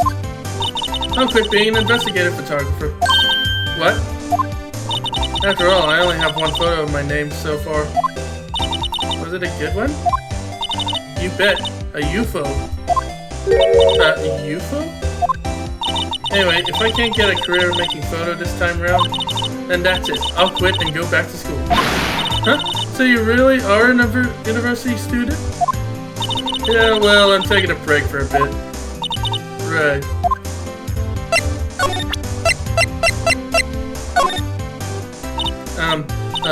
You know, I was wondering. Yeah?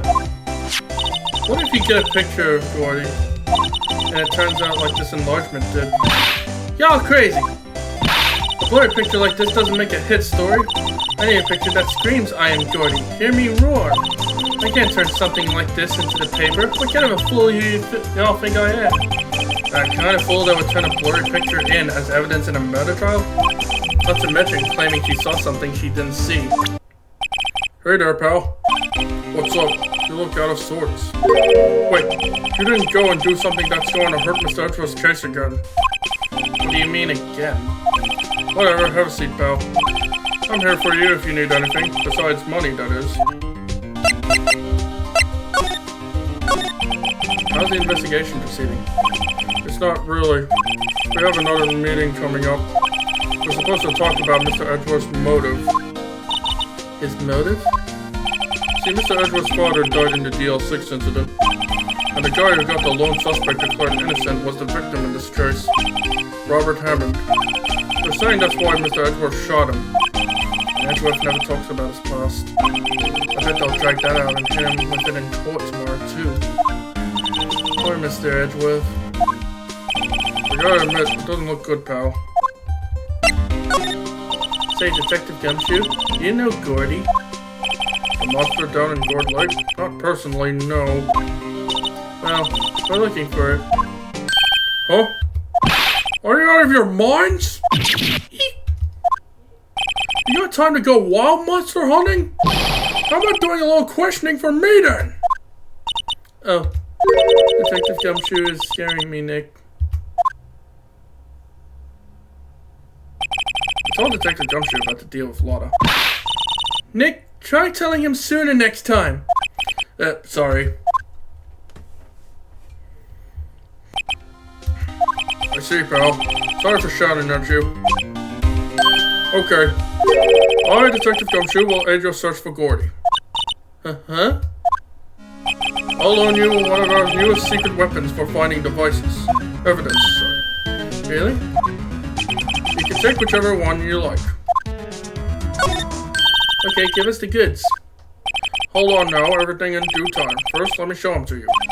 These are our best and brightest. Introducing secret weapon number 1, Missile. Missile? He's a K9 police dog still in training. Missile, Missile, here boy. Here he is. Hey, he's cute. Like Nick, cute dog. A cute dog. And this will help us how? Our secret weapon number 2, a fishing pole. Here it is, my own personal pole. Detective Gumshoe, we're looking for a monster. Yeah. How are we supposed to catch a whole sea monster with a fishing pole? Never know till you try, pal. Okay, this next one is the last one. Now please, I'm already overwhelmed by the choices. Secret weapon number 3, a metal detector. Here. Detective Gumshoe, we're looking for something alive. Right. How are we supposed to find it with a metal detector? Hey, you never know. It might have been eating some soda cans. Well, which will it be? I can't make up my mind, Nick. They all seem so perfect. I can't make up my mind either. For the totally opposite reason. Oh well, I suppose it can't hurt to borrow one of them. I guess I'll borrow the metal detector. Can I borrow that metal detector? Sure thing, pal. I'm not sure what we're going to find with this. Remember, you're hunting a monster. Anything is possible. Anything. Rental shop is there. Nick? It's beeping. The metal detector found something. Sure is loud enough about it. Whatever it is, it must be in those bushes. Go check it out, Maya. Why do I have to check it out? Nick! Look! Huh? An air tank? Huh. The valve looks broken. I thought it was Gordy. Alright, first of all, why would Gordy be in the bushes? And second of all, why would a metal detector react to a sea monster? Oh. Huh? There's something wrapped around this air tank. It looks like a string of flags. Well, we might as well take it with us now that we found it. It's heavy. Air tank of dubious value. Let's see. Whoop! An air tank? What about it? Larry, I wanted to ask you about this tank.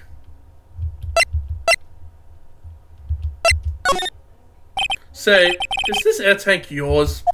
But why would I have a thing like that? Look, see how there's a string of flags around the tank valve? It's just like the string of flags around your Steel Samurai there.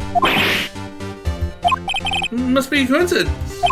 There's a string of flags everywhere these days. They're like elementary schools. And used car dealerships. Look, why would I need a tank anything? Wait. You used this to inflate that, didn't you? Inflate what? What else? That big puffy Steel Samurai. Now, why would you go asking me a question like that? Looks like I hit the nail on the head. Right. Actually, see, the compressor I always used was on the fritz. So I tried using the tank to inflate it just once. And, it didn't go so well. As I suspected. It didn't go so well? Yeah. Do you think you could be a little more specific? Hey, come on. Look, it's embarrassing, so I really don't want to talk about it. Tell us. Fine. Whatever. It's like what I said, the compressor was busted. So I took the tank and tried to fill the Samurai up with that. And then... blam! The valve busted open and made this incredible noise. And the tank there took off like a rocket. And it took my poor deflated Steel Samurai with it. What? Off into Gourd Lake? It sure scared me out of my gourd, that's for sure.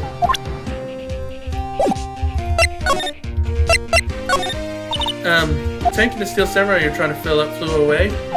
What happened next? Well, all that happened on the 20th or so. The 20th? A week ago? Yeah, as far as I could see, the tank went flying out into the lake. So I went out every night in a boat looking for it. I mean, fiance gave me that steel samurai after all. And when did you find it? Just the night before last. It flew away out there. It took me 4 whole days to find it. The night before last was the night of the murder. Sorry for not telling you, Nick. Actually, I was here on the night of the murder. But you see, I went home before midnight. So you didn't know about what happened? No.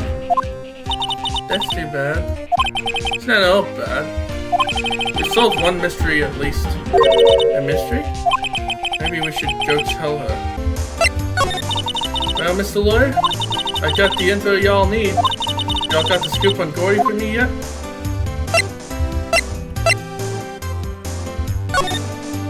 Huh? Gordy? Oh, we found him already. What? I haven't seen any monsters yet. Y'all, for real? Gordy really exists? Wait, I need proof. You got a photo? Of course I have proof. No fair, Nick. It was when I went to the bathroom, wasn't it? That's when you made contact with Gordy. Enough jabbering already. Let's see your proof. Take that! Larry's air tank? What y'all doing with an air tank? This is Gordy. Excuse me? But what exactly are you saying, Nick? There's a stand near here, a hot dog stand. There's a giant inflatable samurai doll there. About a week ago, an idiot who happens to be a friend of mine tried to fill it. He used his air tank, and when the valve blew, the tank flew into the lake. Apparently it made a pretty loud bang when it flew. A bang? The tank, along with the steel deflated samurai, fell into the lake at the same time. A couple was taking a photograph of the lake. This photo. Wait, so you're saying that Gordy is really the steel samurai? Well, that's a fine way to ruin a gal's dreams. I'm sorry, Lotta. Nah, it's okay. You win. I'll give you your info like I promised. Poor Lotta. So tell us this information you have. A promise is a promise, I guess. I overheard the cops around here saying something about the witness tomorrow. They said he's the caretaker at the boat rental place up the path here. The boat rental?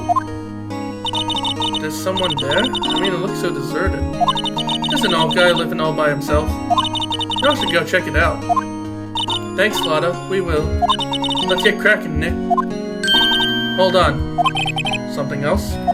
Yeah, the night of the murder. My camera clicked twice, you know. Wait, so you have another photo? Well, yeah, but there's nothing in it at all, just a link. I figured it wouldn't have been much use as evidence, so I kept it to myself. Well, it might not be helpful at all, but here, take it. Bye now. Y'all take care. Time for me to pack up and leave. Poor Lotta. It's all Larry's fault. The legend still lives on, I guess. The legend? Yeah, the legend of Larry, familiar to all who know him for any length of time. When something smells, it's usually the butts. Someone should whip that butts into shape. Hey, Nick. This is the boat shop that Lotta was talking about. You're right. Doesn't seem to be anyone around at all. Well, let's go check it out anyway.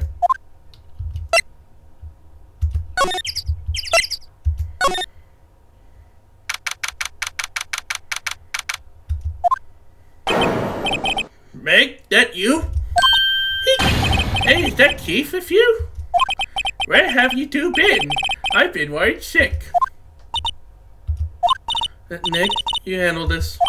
I think I'll leave this one up to you, Maya. Meg? Yes? Finally made up your mind, have you? My mind? You'll run the pasta shop when I'm gone. The pasta?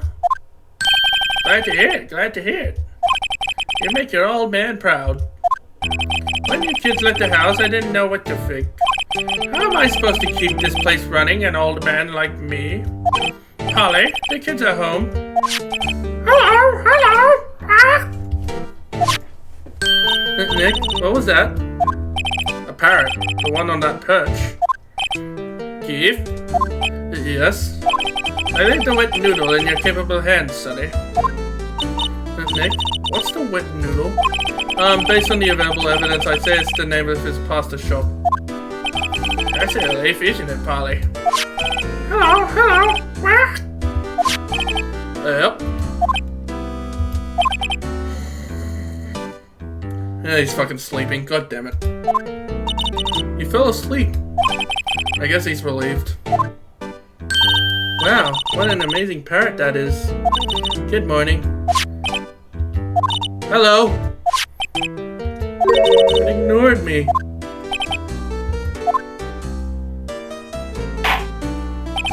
What? You forgot me? You gotta call her name first.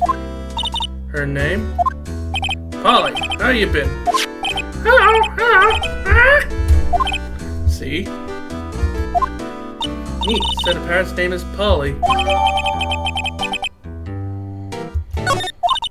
Too bad all she can say is hello. Ha ha ha! Oh, Polly can say lots of things. You just need to know the secret words.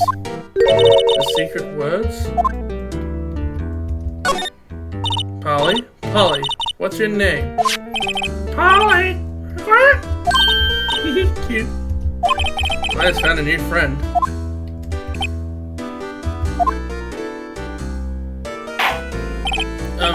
A pasta shop? Yep, the fake the wet noodle will live on when I'm gone. I thought it started it, you know. So that makes you two the third generation. Meg? Yes? Tomorrow we'll start with the secret of dough tossing. The dough tossing? You too, Keith. Yes?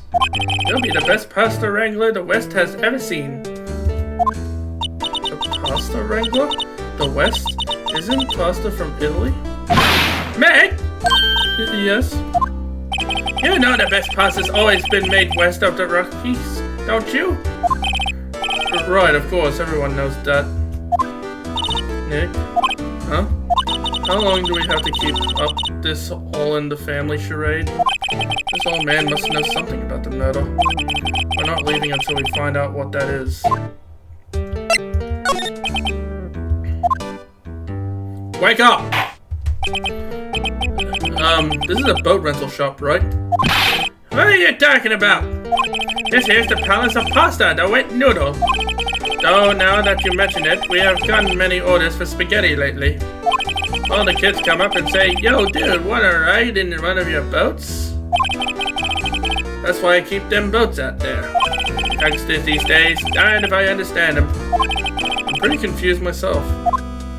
Nick, this isn't going anywhere. But this old man is the witness tomorrow, right?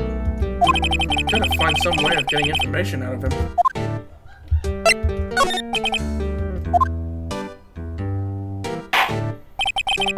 My memory's gotten worse of late. That's why I just tell everything important to old Polly here. Everything important? I wonder. Polly, what's the number to the safe? 1228. What? Alright. Hey, Polly, watch it, will ya? See, Nick? All it takes is a little clever thinking. And a criminal mind. Quick, Nick, write that number down. Hey, don't get me involved in your little heist schemes.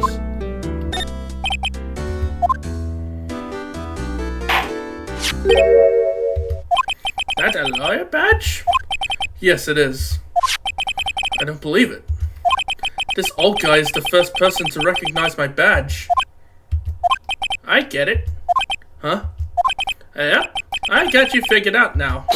You're not Keith! Nick, now's our chance to clear things up. Sir? No, I'm not Keith. And I'm not Meg either. We're investigating a murder that took place on this lake the other night. Please help us. A lawyer, huh? Please, mister? Alright, I'll help. but on one condition. Oh no. What's that? When this case is over and done, you'll run the wet noodle. Fine. Okay, we promise. Nick, are you sure about this? Hey, anything to get this case solved. Also, who wouldn't want to eat Phoenix noodles? I guess so. That's my boy! Good for you, Keith! But wait, didn't I just say... You too, Meg! Yes. You bring a tear to your old man's eye, you know. Now, what was that you wanted to know? Speak up, Polly. Hello. Now he's talking to the bird again. How do we get him to talk to us? Polly here's my only friend in the world. Isn't that right, Polly? Hello.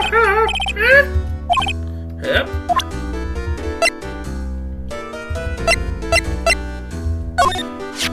Yep, I've seen this. You know something about this, sir?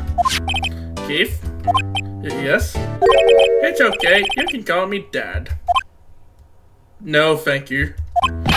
Dad, you know something about this? Yeah, the night out on the lake. Yes. I know all about that.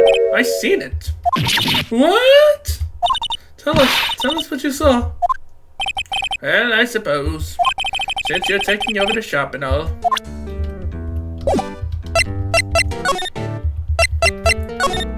I forget the time, but it was pretty dark outside. Probably night. Yep. It was after midnight, but okay. Then I heard this bang, so I looked outside. And I heard another one. Bang!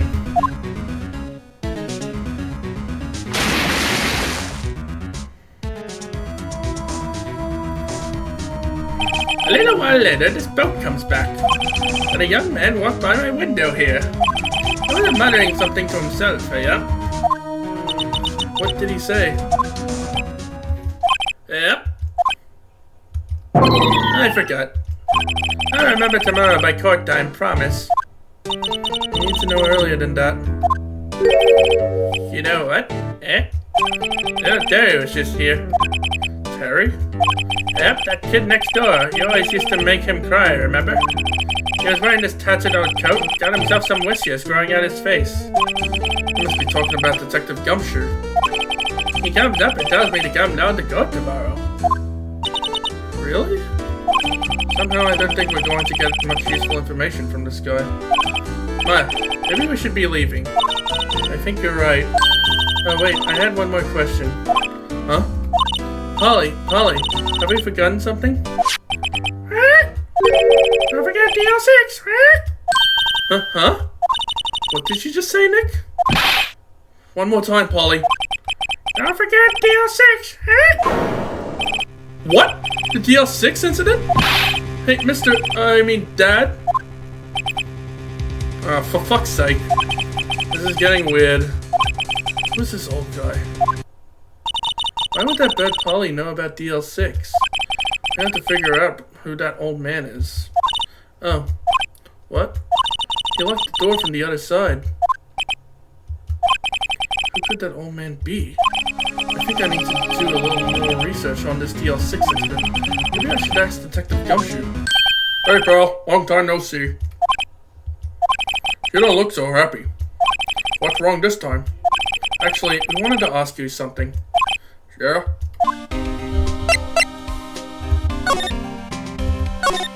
You know the boat rental shop down at Gold Lake? Oh, yeah? The old man who runs it is appearing as a witness in court tomorrow, right? Huh? How are you? That was supposed to be top secret. Do you know who that old man is, Detective? Actually, I don't. He's a bit of an odd bird. I haven't been able to get a straight answer out of him. I decided first that he wasn't persuasive enough to stand and testify as a witness. That's why we called Miss Lotta Hart yesterday. As for who he is, we have absolutely no idea. Sounds suspicious.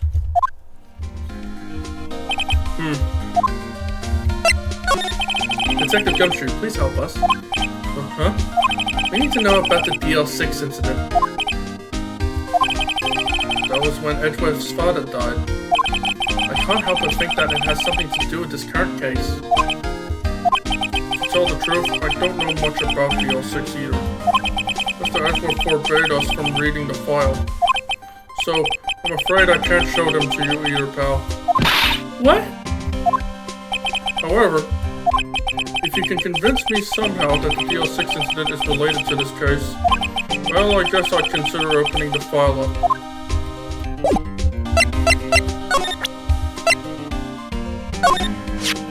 What's that? A parrot? The old man at the boat rental shop's parrot. The parrot knew something about that incident. That incident? DL6. What? Polly, have we forgotten something? Don't forget DL6. Uh-huh.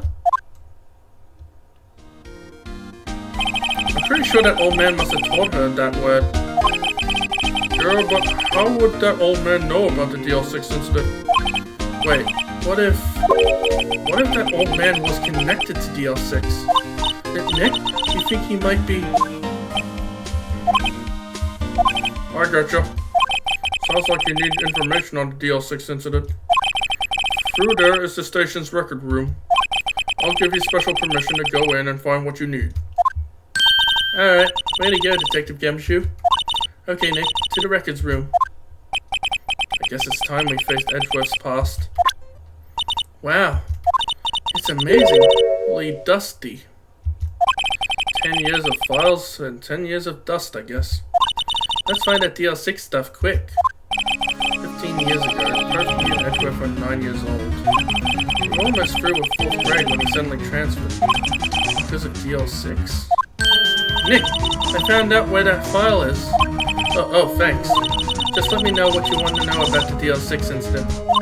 I'll go get the right file.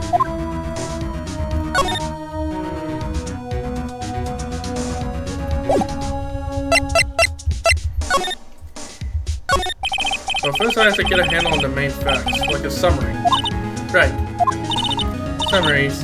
Found it! Here you go. December 28, 2001. That's exactly 15 years ago from the day after tomorrow. So in 2 days, the case is closed. The incident took place in the elevator of the district courthouse. What? Is this the same district courthouse which we're holding the trial now? Looks like it. There was a large earthquake at 2 p.m. on that day.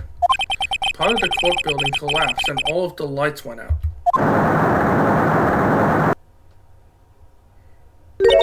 Wow, that was some earthquake. At the time, 3 people were trapped in the elevator. It took 5 hours for them to be rescued. 5 hours. That would be scary like that in the dark. There was a lack of oxygen in the elevator and the survivors were unconscious. The survivors? One of the 3 in the elevator had been shot in the heart. That was Mr. Edgeworth's father, wasn't it? He said that his father was shot before his very eyes. So Miles Edgeworth was one of the other passengers in that elevator. Do you have data on the victim? Edgeworth's father? Yeah, hold on. Victim. Here, found it. Gregory Edgeworth, 35, defense attorney. If he was still alive, he'd be 50. He had lost that day's case in court, and he got in the elevator with his son, Miles. Miles? Miles Edgeworth, of course. So he was in the elevator with his father? From the angle of the bullet and other evidence, it could not have been a suicide. The murder weapon, a pistol, was found in the elevator. The pistol had been fired 2 times. Where have I heard that before? Huh?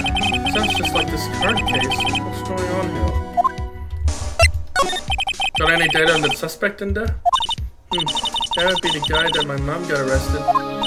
Hold on, this is it. The man arrested as a suspect in DL6 was Yana Yogi. He was a clerk in the court, apparently. So he it must have been the third person in the elevator.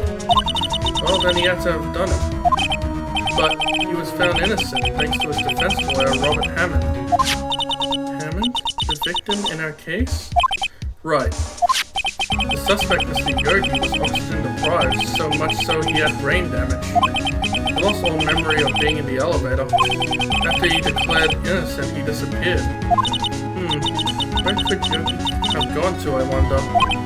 Maybe closer than we think. Wait a minute. I guess I know generally what happened in DL6 now. I still don't know what sort of impact the whole thing had on Edgeworth. Nick? Are we going to take the whole file? There's too much. Well, never get it out. You're right.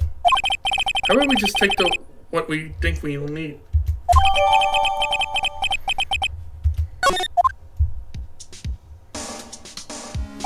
Right. That's probably all we'll be able to find here. Now all that's left is the trial tomorrow. I wonder how Dad will do testifying in court.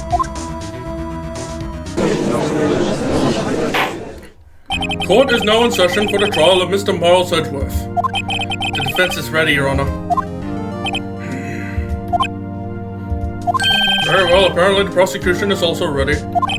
Who's the judge here anyway? Mr. Von Karma, your opening statement. He's quite the silent type. Very well, no opening statements, so... Objection! Not so fast, Judge. I was taking a meaningful pause before speaking. Right, of course. A prediction. Today's trial will end 3 minutes from now. Order, order. Mr. Von Karma, what is the meaning of your statement just now? Objection! Must he question everything?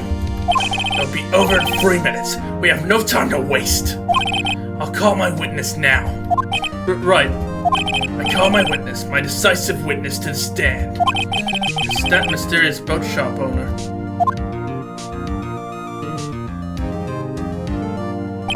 Witness, state your profession.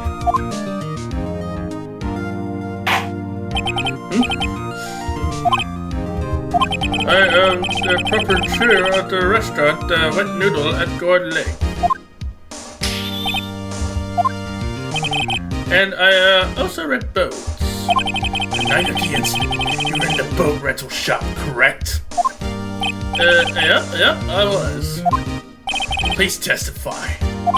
Wait a second. You still haven't heard who this old guy is. Objection! Wait a minute! The witness hasn't stated his name yet! Objection! Because I did not ask him, Mr. Wright. Bah! I predicted this trial will end in 3 minutes. Stop asking trivial questions and cooperate. Yeah, right. The witness will state his name.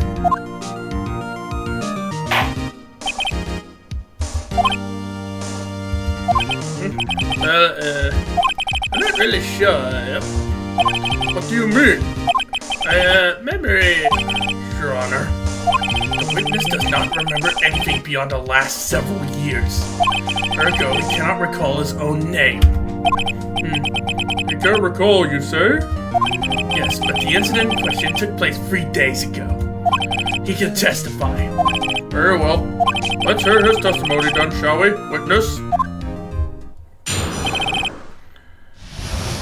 This is gonna be fun. It was the night of the 24th, just after midnight, yep. I was in the restaurant when I rent the boats as usual. Then I heard a bang, yep. When I looked out the window, I saw a boat just floating on the lake. Then I heard another bang.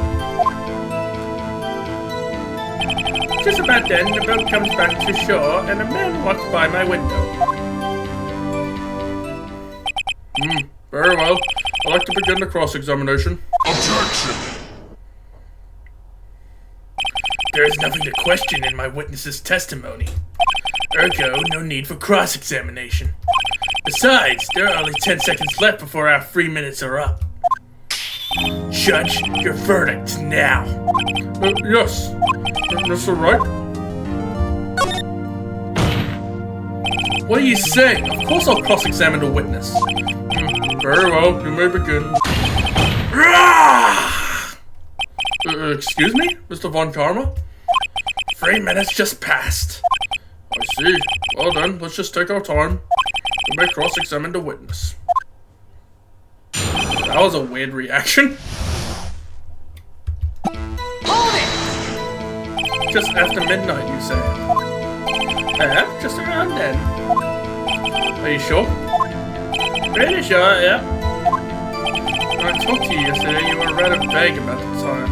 I'm surprised you seem so sure about it today. Objection! Asked him and he remembered. Isn't that right?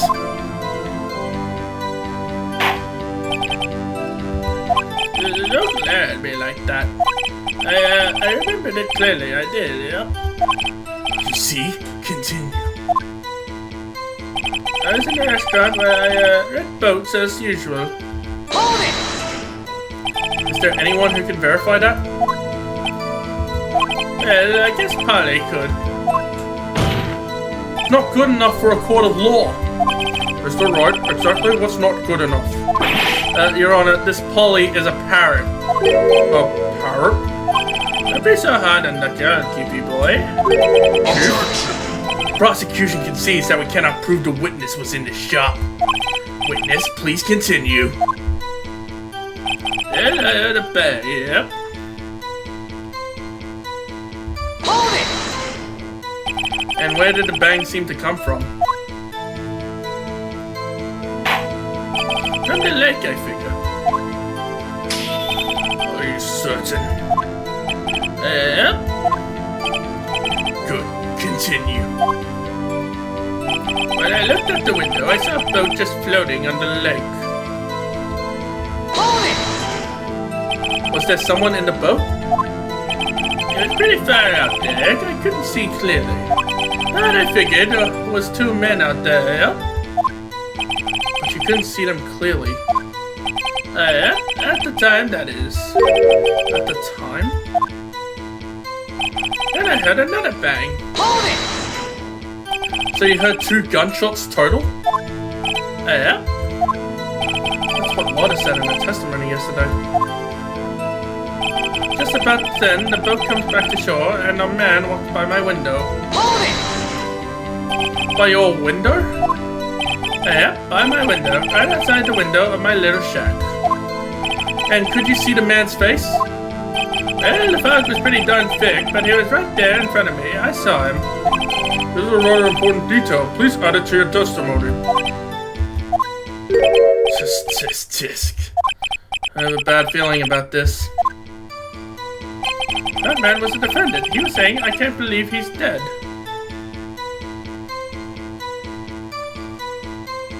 Hold it! Are you sure? Uh-oh. Dad? Dead certain, Keith. He said I can't believe he's dead as he was walking by, too.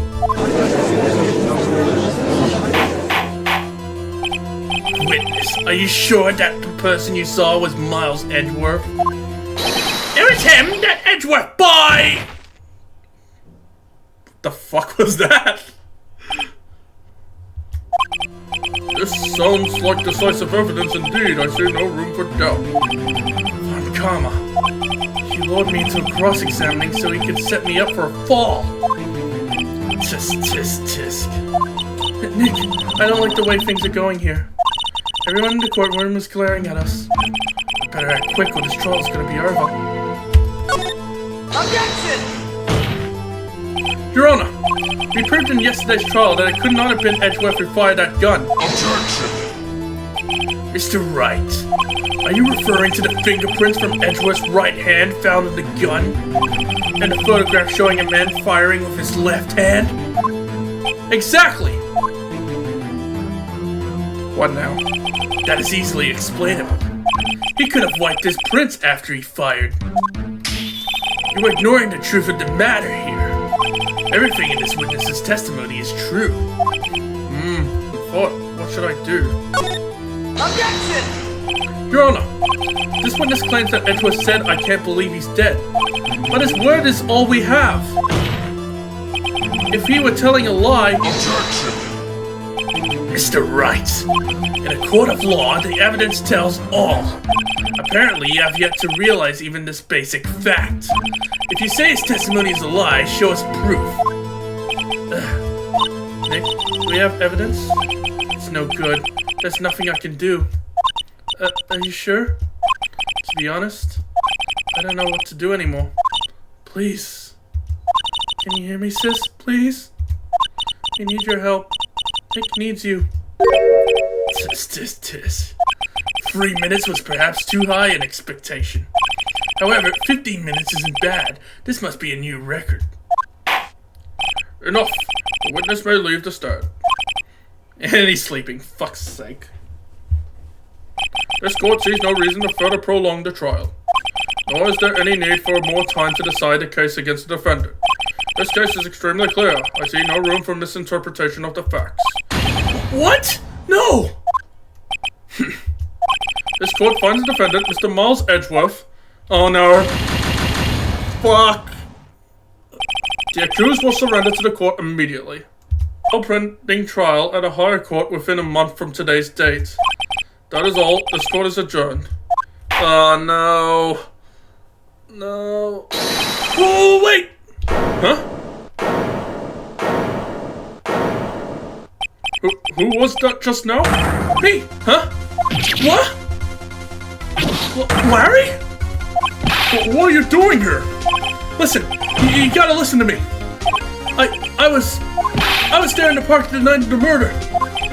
I wasn't sure about it until just yesterday. But today I remembered it. Remembered what? The gunshot! I heard it too. Larry! Order? Objection! What is the meaning of this? The verdict has been decided. I call for adjournment. One moment, Mr. Von Karma. So you say you heard a gunshot? Yeah, I did. A gunshot that night. I was sitting here in the audience listening to the testimony.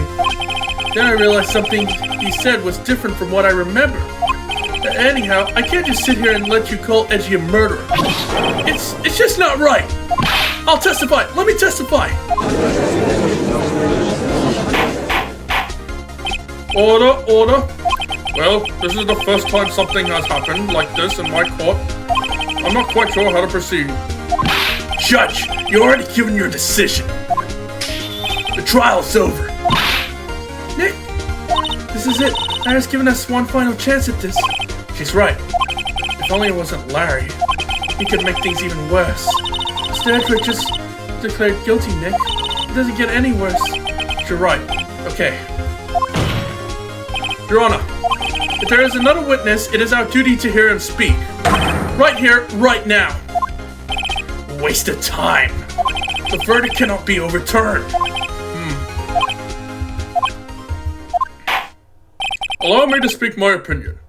In all court proceedings, it is our duty to prevent an inaccurate verdict. In order to make sure no mistake has been made, every witness should be heard. What is this? I withdraw my previous verdict of guilty. Oh, that was a close one. Whew. Mr. Von Karma, I order you to call this new witness to testify. Now. What? The court will adjourn for 5-minute recess. After that, we will hear this new witness. Court is adjourned. Oh my god, that was really close.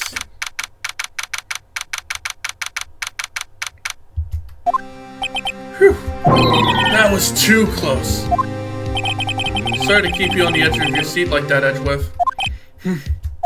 I've seen worse. Yeah, right, Edgeworth. You're sweating bullets. I just wonder what Larry's plans to say to him. Larry was at the lake that night. Yes. He said he went looking for the steel samurai balloon that flew into the lake. Oh, right. And he found a balloon in the air tank that night. Yeah. Hey, Edgeworth. Huh? You say something right? Yeah, a lot of things. You seem out of it. What's wrong? It's nothing.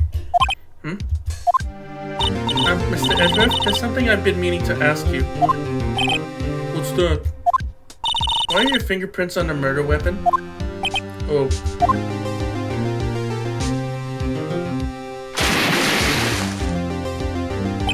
When he fell into the lake, I went into a daze. I couldn't understand what had happened. I couldn't think straight. Then I saw the pistol lying on the floor of the boat in front of me. I picked it up without thinking. I didn't have a reason, really. I see. Right? Yeah? This might be our chance. A chance? One Karma has only ever run perfect trials. Perfect trials? Perfectly prepared witnesses, perfectly complete evidence. That's the secret to his success. This is the first time he's ever had to deal with something unexpected. He has to let someone he hasn't even talked to testify before the court. And that someone is Larry. What are you getting at? It's likely his testimony will be full of holes, right? That's right, Nick. No 10-minute trial this time. We'll milk this one for all it's worth. Hey, it was 15 minutes. 15! Everything's on Larry now.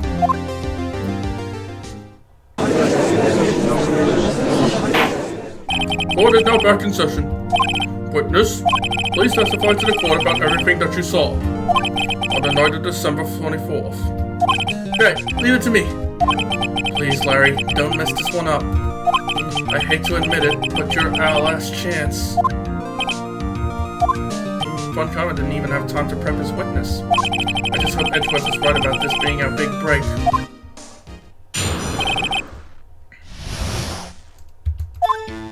That night I was out in the boat in the lake.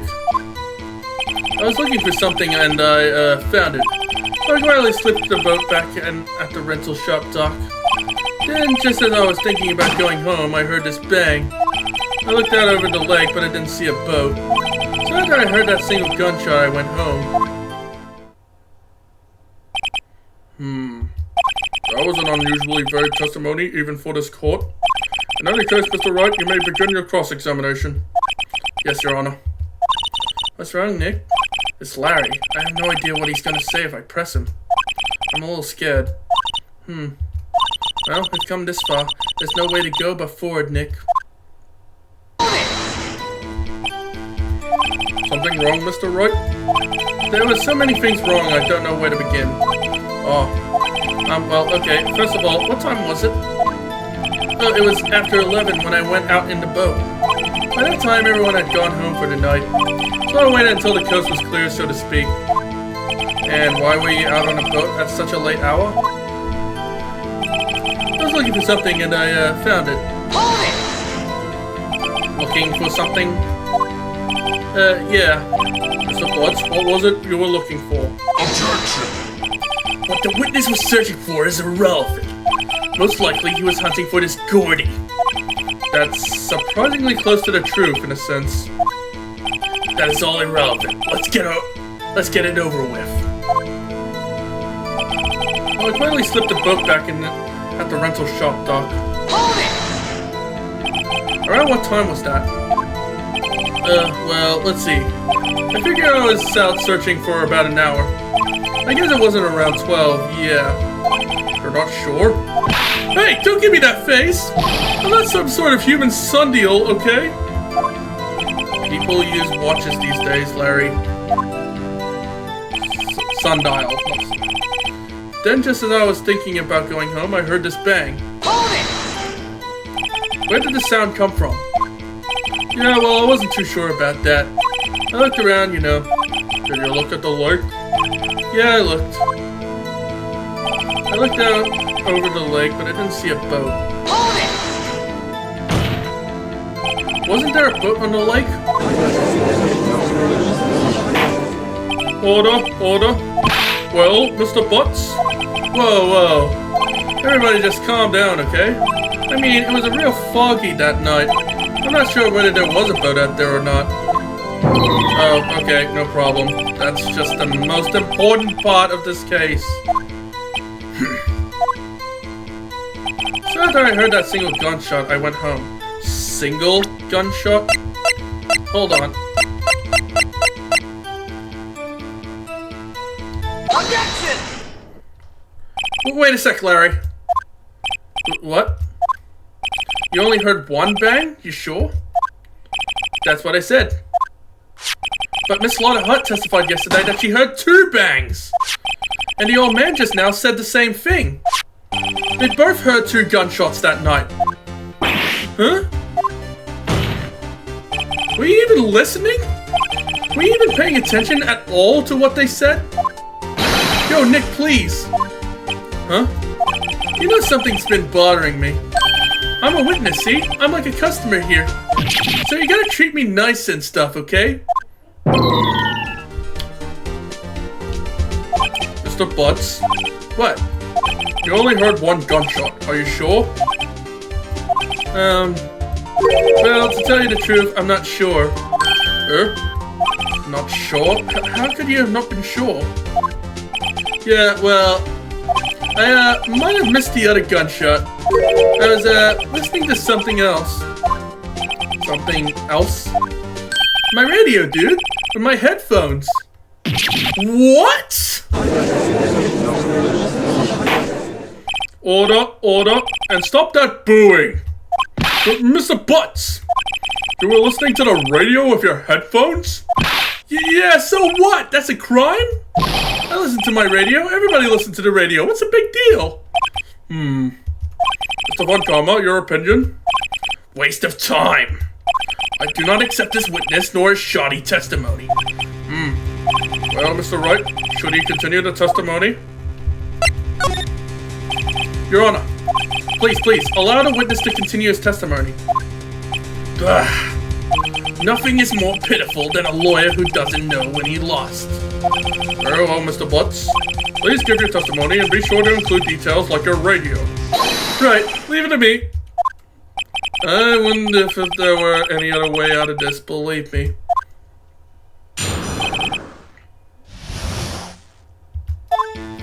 It's lonely being alone on Christmas Eve. That's why I was listening to an all-request show on the radio, see? I was listening to it, real blooming loud, like, but I'm sure I heard that gunshot. I remember exactly what the DJ was saying when I heard it, too. You were listening to your radio at a high volume? Yeah, what's the big problem? Can't a man listen to his radio in peace?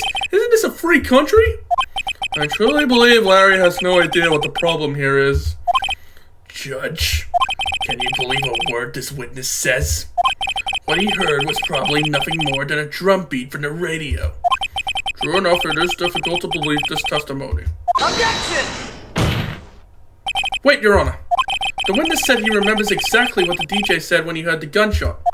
Excuse me? DJ? An announcer, the guy who says things on the radio. Anyway, what this means is when he heard this sound, no music was playing. The DJ only talks between songs, so he could have heard the gunshot from the lake. I'd like to cross-examine the witness, Your Honor. Very well, Mr. Wright. I can't believe I'm continuing this charade.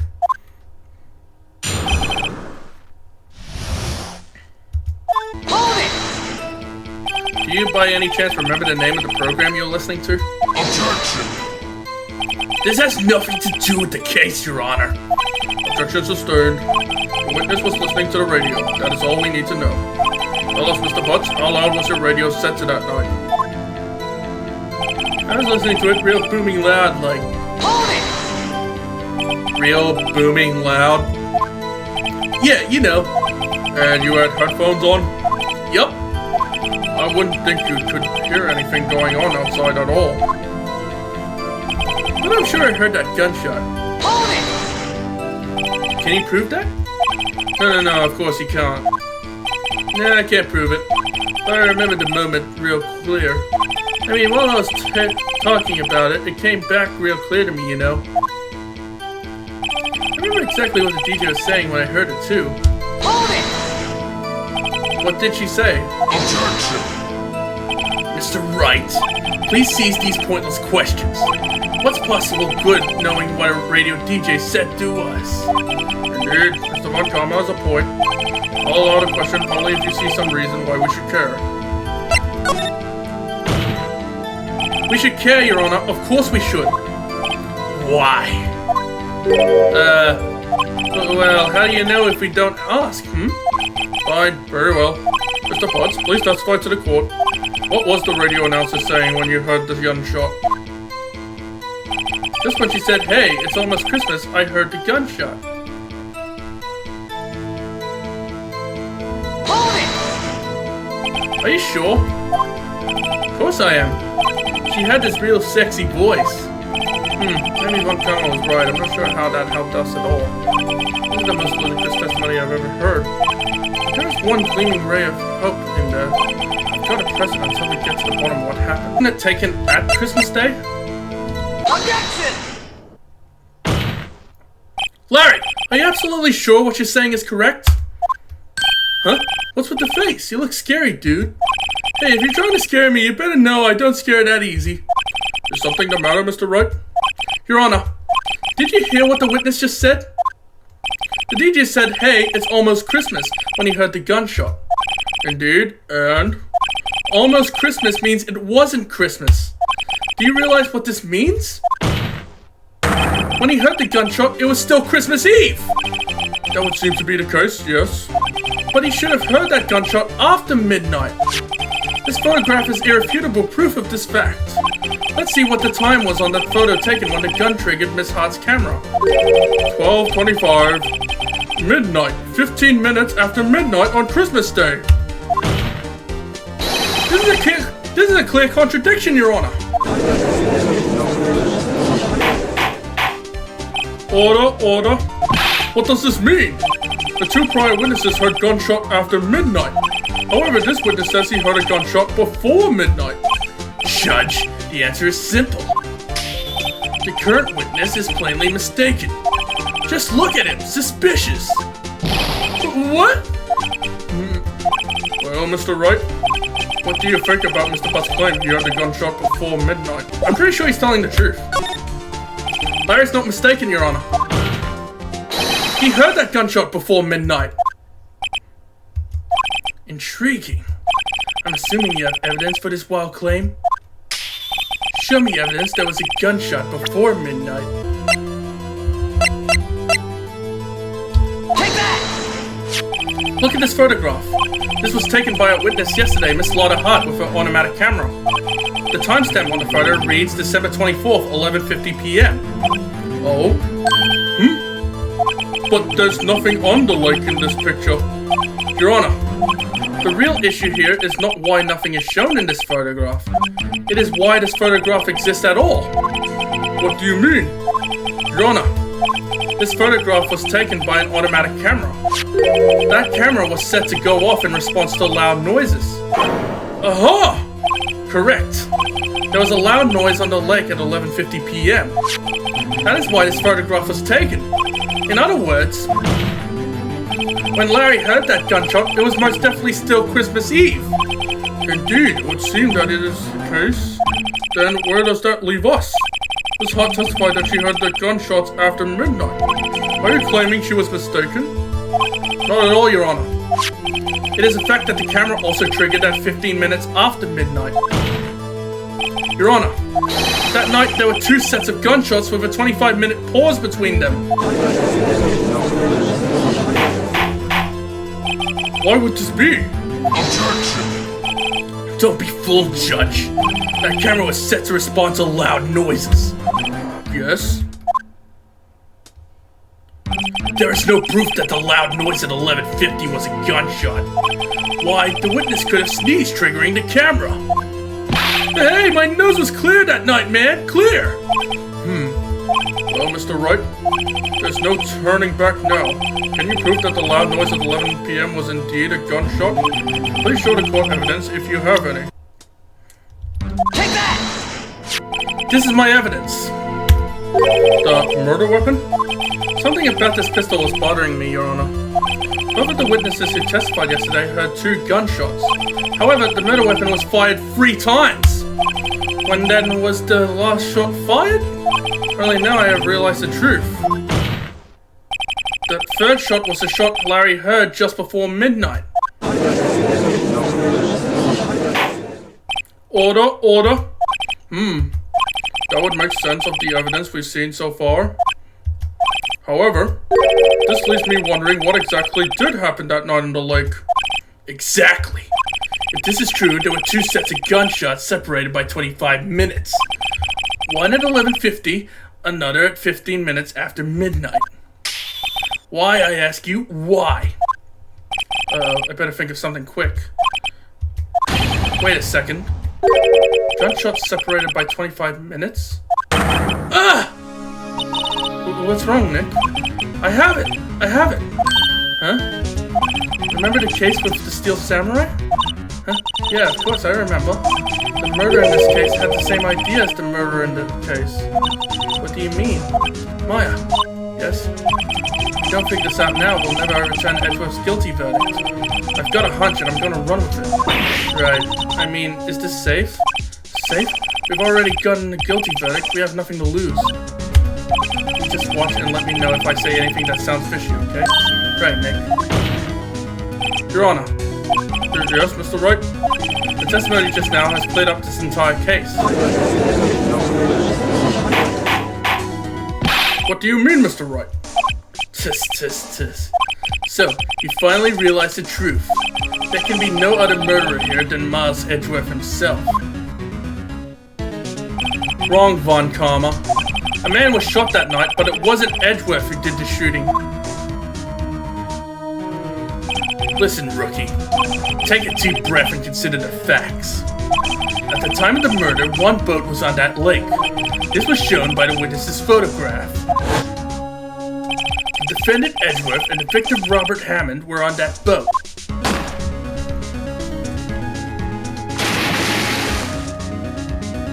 There was a gunshot fired on that boat, and Robert Hammond fell into the lake. The distance of the shooting was 1 meter. It couldn't have been suicide. Well, the guilty party has to be the other man on that boat. I admit it is hard to imagine any other possibility. Yes, but this assumes that the victim was shot at 15 minutes after midnight. What do you mean by that, Mr. Wright?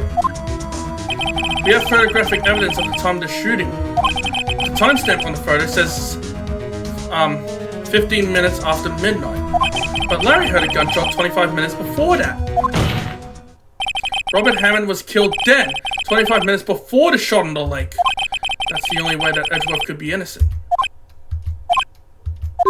Mr. Wright, are you quite mad? Explain who the 2 men on the boat are. Edgeworth was on that boat.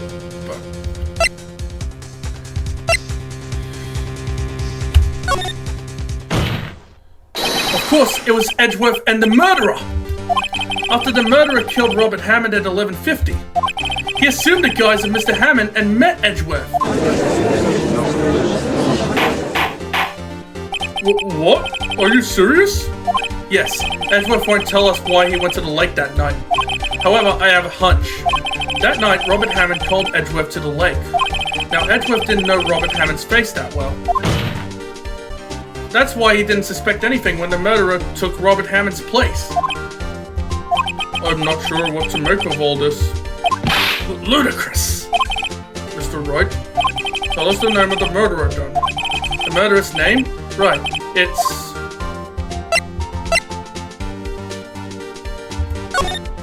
Actually, I don't know the murderer's name. You don't know? Ah, again you waste my time. I don't know because he never told us. The murderer is the caretaker of the boat shop, that old man. 11:50, he was the one who killed Robert Hammond. The caretaker of the boat shop? But where did he do this? There weren't any boats on the lake then. Why would he have to go all the way out on the lake just to shoot someone? May I suggest that the real scene of this crime was not on a boat? What? Well then, where did the murder take place?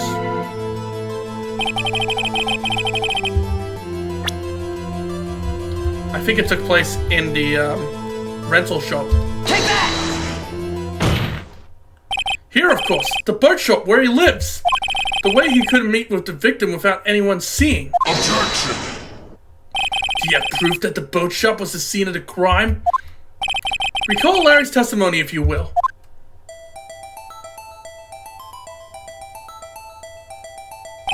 That night he was out on the lake in a boat searching for something.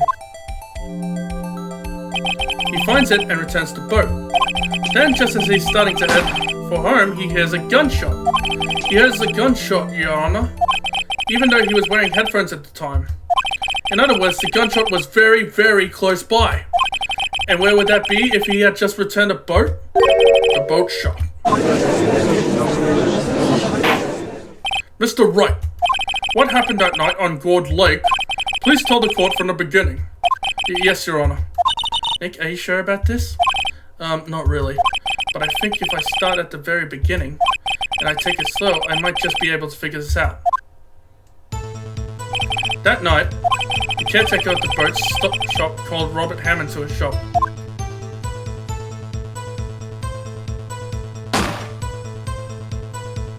This was around 11:50. That was when the gunshot that Larry heard was fired. After that, the caretaker put on Robert Hammond's coat. He became Robert Hammond. Then he got in the boat with Edgeworth and went out into the middle of the lake. And who fired the pistol on the boat, Mr. Wright?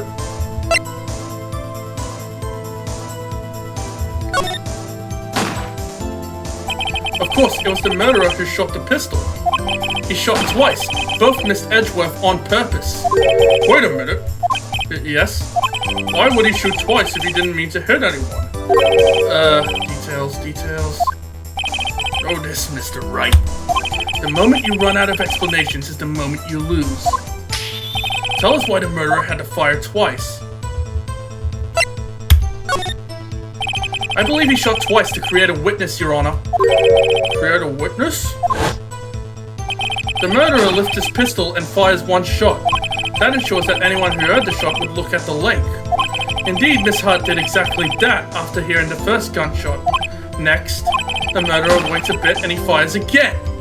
Then,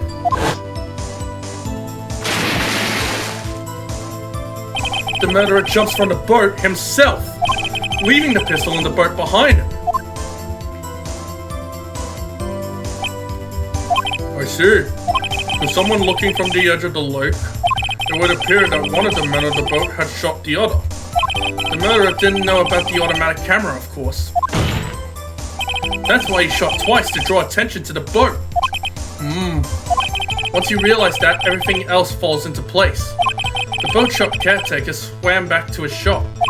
Then he put Mr. Hammond's wet coat back on the body. Then threw the body into the lake. This is what happened, Your Honor. These are the events that transpired that night on Gourd Lake. No one believes it, goddamn thing.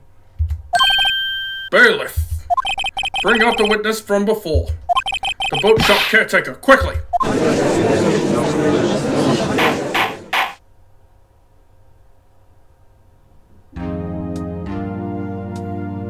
Very well. While we are waiting for the caretaker, I would like to ask the defendant, Miles Edgeworth, a few questions. Mr. Edgeworth, please take the stand. Oh boy. Mr. Edgeworth, you heard what the defense has said? Yes. Well, why did you go to the lake that night? What Wright has said was mostly correct. Astonishingly so, actually. Yes. Several days ago I received a letter. The letter was signed Robert Hammond. He asked me to come to the boat shop by the lake at midnight on Christmas Eve. He said he had something very important to discuss with me. Something important? I'm sorry, I can't say what it was. Your Honor, sir. Bailiff, we are conducting a trial here. I ask that you remain quiet. The witness has disappeared. He isn't at the boat shop either. What? What should I do? But find him quickly. We cannot allow him to get away.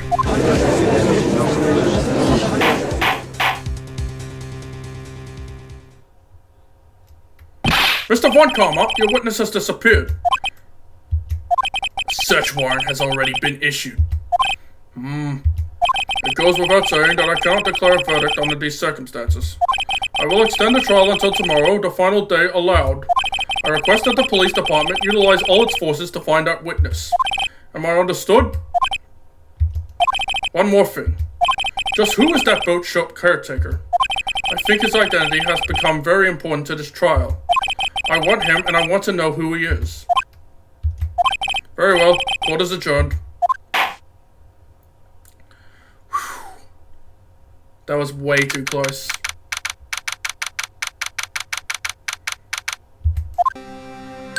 Yay, Nick, you did it! Yeah. Well, at least we got out from under that guilty verdict.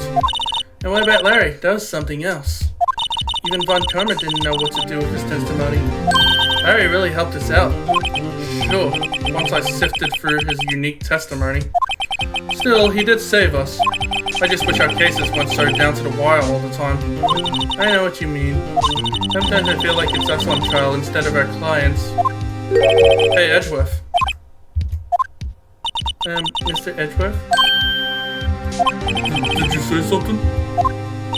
Don't look so pained. I mean, it looks like you're probably going to get off the hook.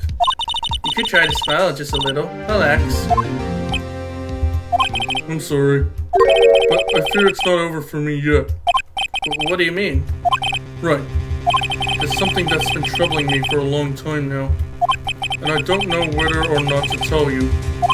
Edgeworth? No, there's so little time left. I want to tell you to get it off my chest, but I can't make up my mind. What is this about, Edgeworth? It's a nightmare I've had. A memory of a crime that I committed. A crime you committed? A memory of a murder.